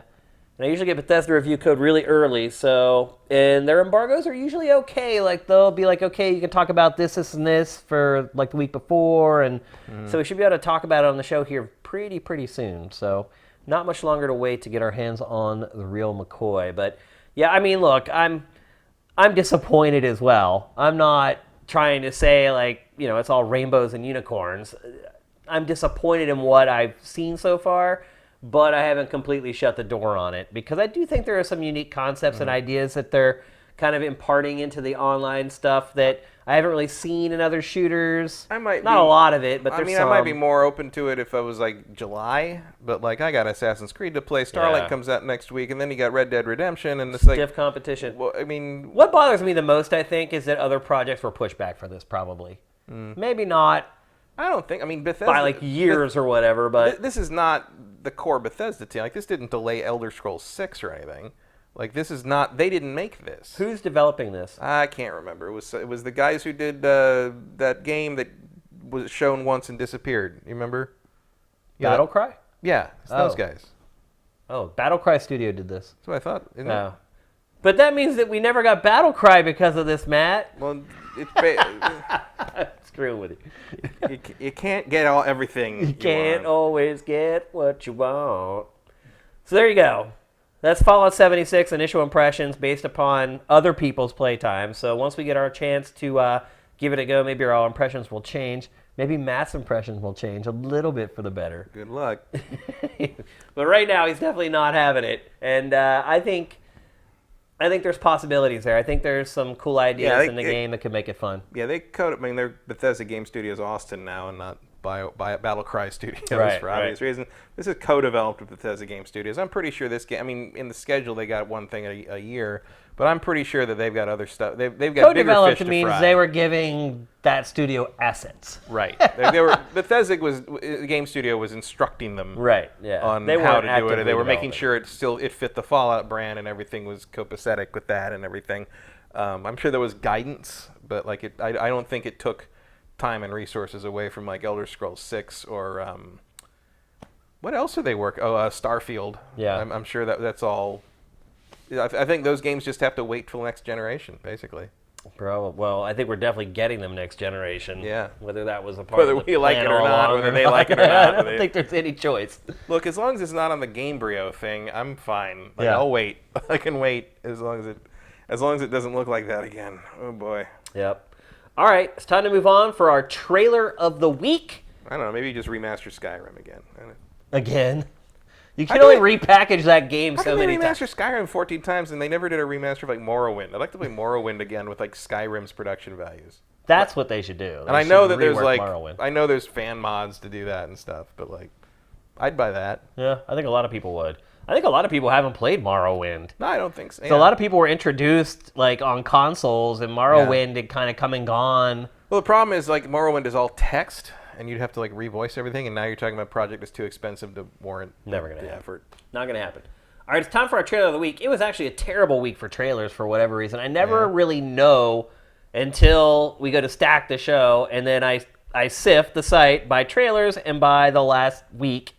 And that's when the tale is told. And there were not a lot of great choices this week. But I think we found one worthy of Trailer of the Week. And that is a trailer for Darksiders 3 called Force Hollow. Let's roll it.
Matt, are you hyped for Darksiders 3 at all? I don't know if hyped is the word I'd use. I keep forgetting it's coming out this year. Yeah, I think it's going to get swallowed up. I think you're right. And I think you're going to be able to buy that game for $25 in February. I think that's a shame. I like the first one. I think the second one is flawed but interesting.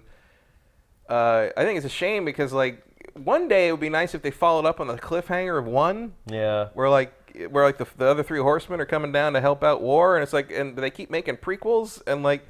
I understand like you don't want to commit to like the big shebang really, because like basically like the promise of the cliffhanger at the end of Darksiders 1 is Armageddon times 4, basically. Yeah. But like no one wants to like actually do that, and like they don't want to have to produce it. But I think this game is going to tank so hard because it's coming out in late November. No one even knows what it is. Like the hype is gone. See, this is a danger of which is terrible because I'm interested. A small publisher as your publisher, because a game like Darksiders 3, for its publisher, is its biggest game of the year. So if you're the publisher, what are you going to do? You're going to put it out in Q4, which puts it up head-to-head with the best games in the industry. And even if it's really good, it really has no chance. So hopefully the studio working on the game doesn't have an incentive-laden contract. Yeah. Well, it's THQ Nordic, right? Yeah. So, whatever. I mean, this is their biggest game of the year. They're going to put it out in Q4. I understand why. I hope it's good. I like the Darksiders games. I think there's a lot of potential in that brand. I think this one looks pretty good. I just think it's going to be completely forgotten in the shuffle. Like, it's just right. It's like... We won't forget it, but consumers certainly will. Yeah, for sure. Yeah. And, like, it's just... It's every time they put out new media for it, I'm just like, oh, that's this year. That's so weird. Like, it just kind of came out of nowhere. When they first ran that trailer near the beginning of 2018, I'm like, oh, that's a cool thing to look forward to in like 2 years or something. But then it's like, oh, it's ready. No, here it is.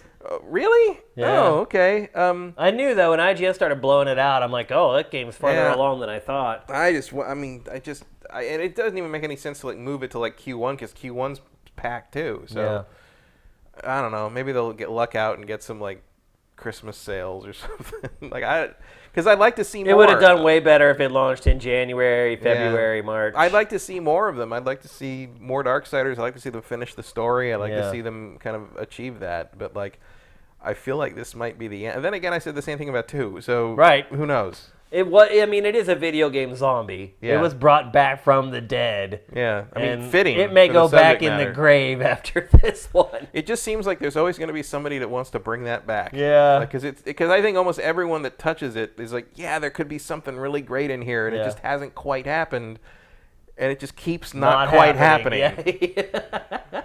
All right, let's get to some questions.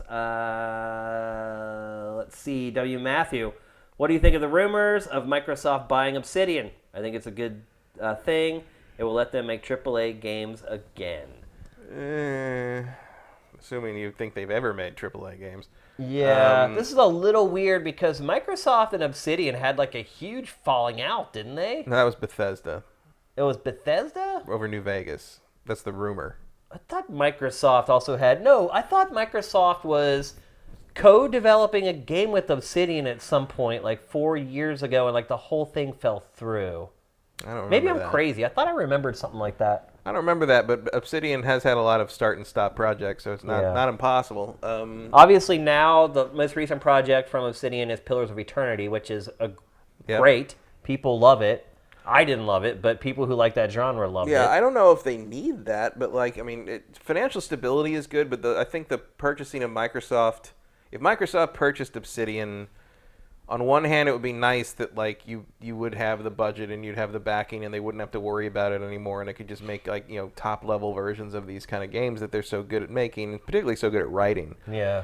But it would also be kind of a shame because like they're one of the last long-standing self-running developers, and they almost went under in 2012. They came real close a few times. They're a bit of a cockroach, but like they've managed to come back and do it, and it was a kind of a nice little comeback story of like they didn't just come back and like be successful again. They came back and were successful again with the games they'd been successful with before. Yeah. Like that's the great thing about the Obsidian story, I think, is that they proved that the stuff they'd always made from the beginning was the thing that people wanted, and just the publishers wouldn't give them a chance. Yeah.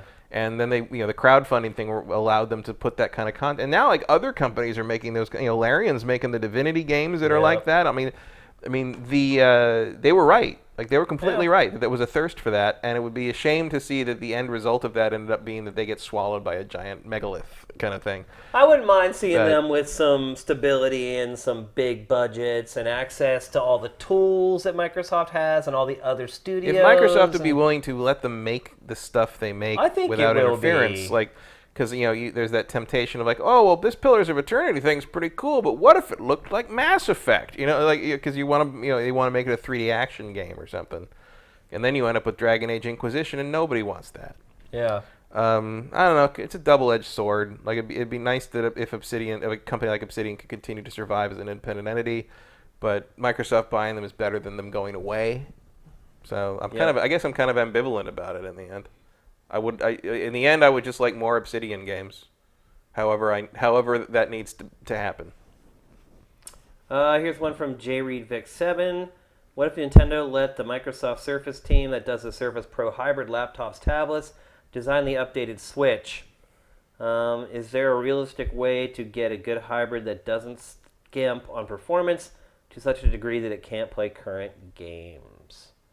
Not for the amount of money Nintendo wants to spend on it. Well, I'll tell you one thing. The Microsoft Surface team is definitely not designing the new Switch. I'll answer that part of the question right away. That's definitely not happening. I mean, cost. I mean, if you're willing to spend $600, $700 on the hybrid, yeah. I mean, there are gaming laptops that can compete with Tower. I mean, it can be done, but it costs a lot of money, and they generally run really freaking hot. Like, even those gaming laptops, I mean, there's a reason they made those corny, lap coolers that you put on your lap for those gaming laptops. I have one of those, and, you don't want to use that on a bed. It'll burn your leg. It'll set your covers on fire.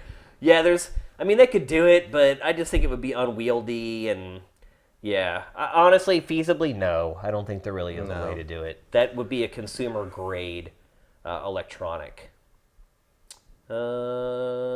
Majora Tom... given that Sony has now officially confirmed they're working on next-generation hardware, and Microsoft confirmed back at E3, what timetable do you think is more likely for when the next console releases, 2019 or 2020? I still think 2020. Yeah, I don't think next year either. I think we'll get tech demos at E3 next year. I think we'll see maybe a demonstration of here's what Last of Us 2 is going to look like when it comes out this fall. Yeah. And here's what Last of Us 2 will look like on PlayStation 5 kind of thing. But I think we'll get tech demos. We'll get some... I don't think they'll throw around many specs, though, because it probably still isn't final.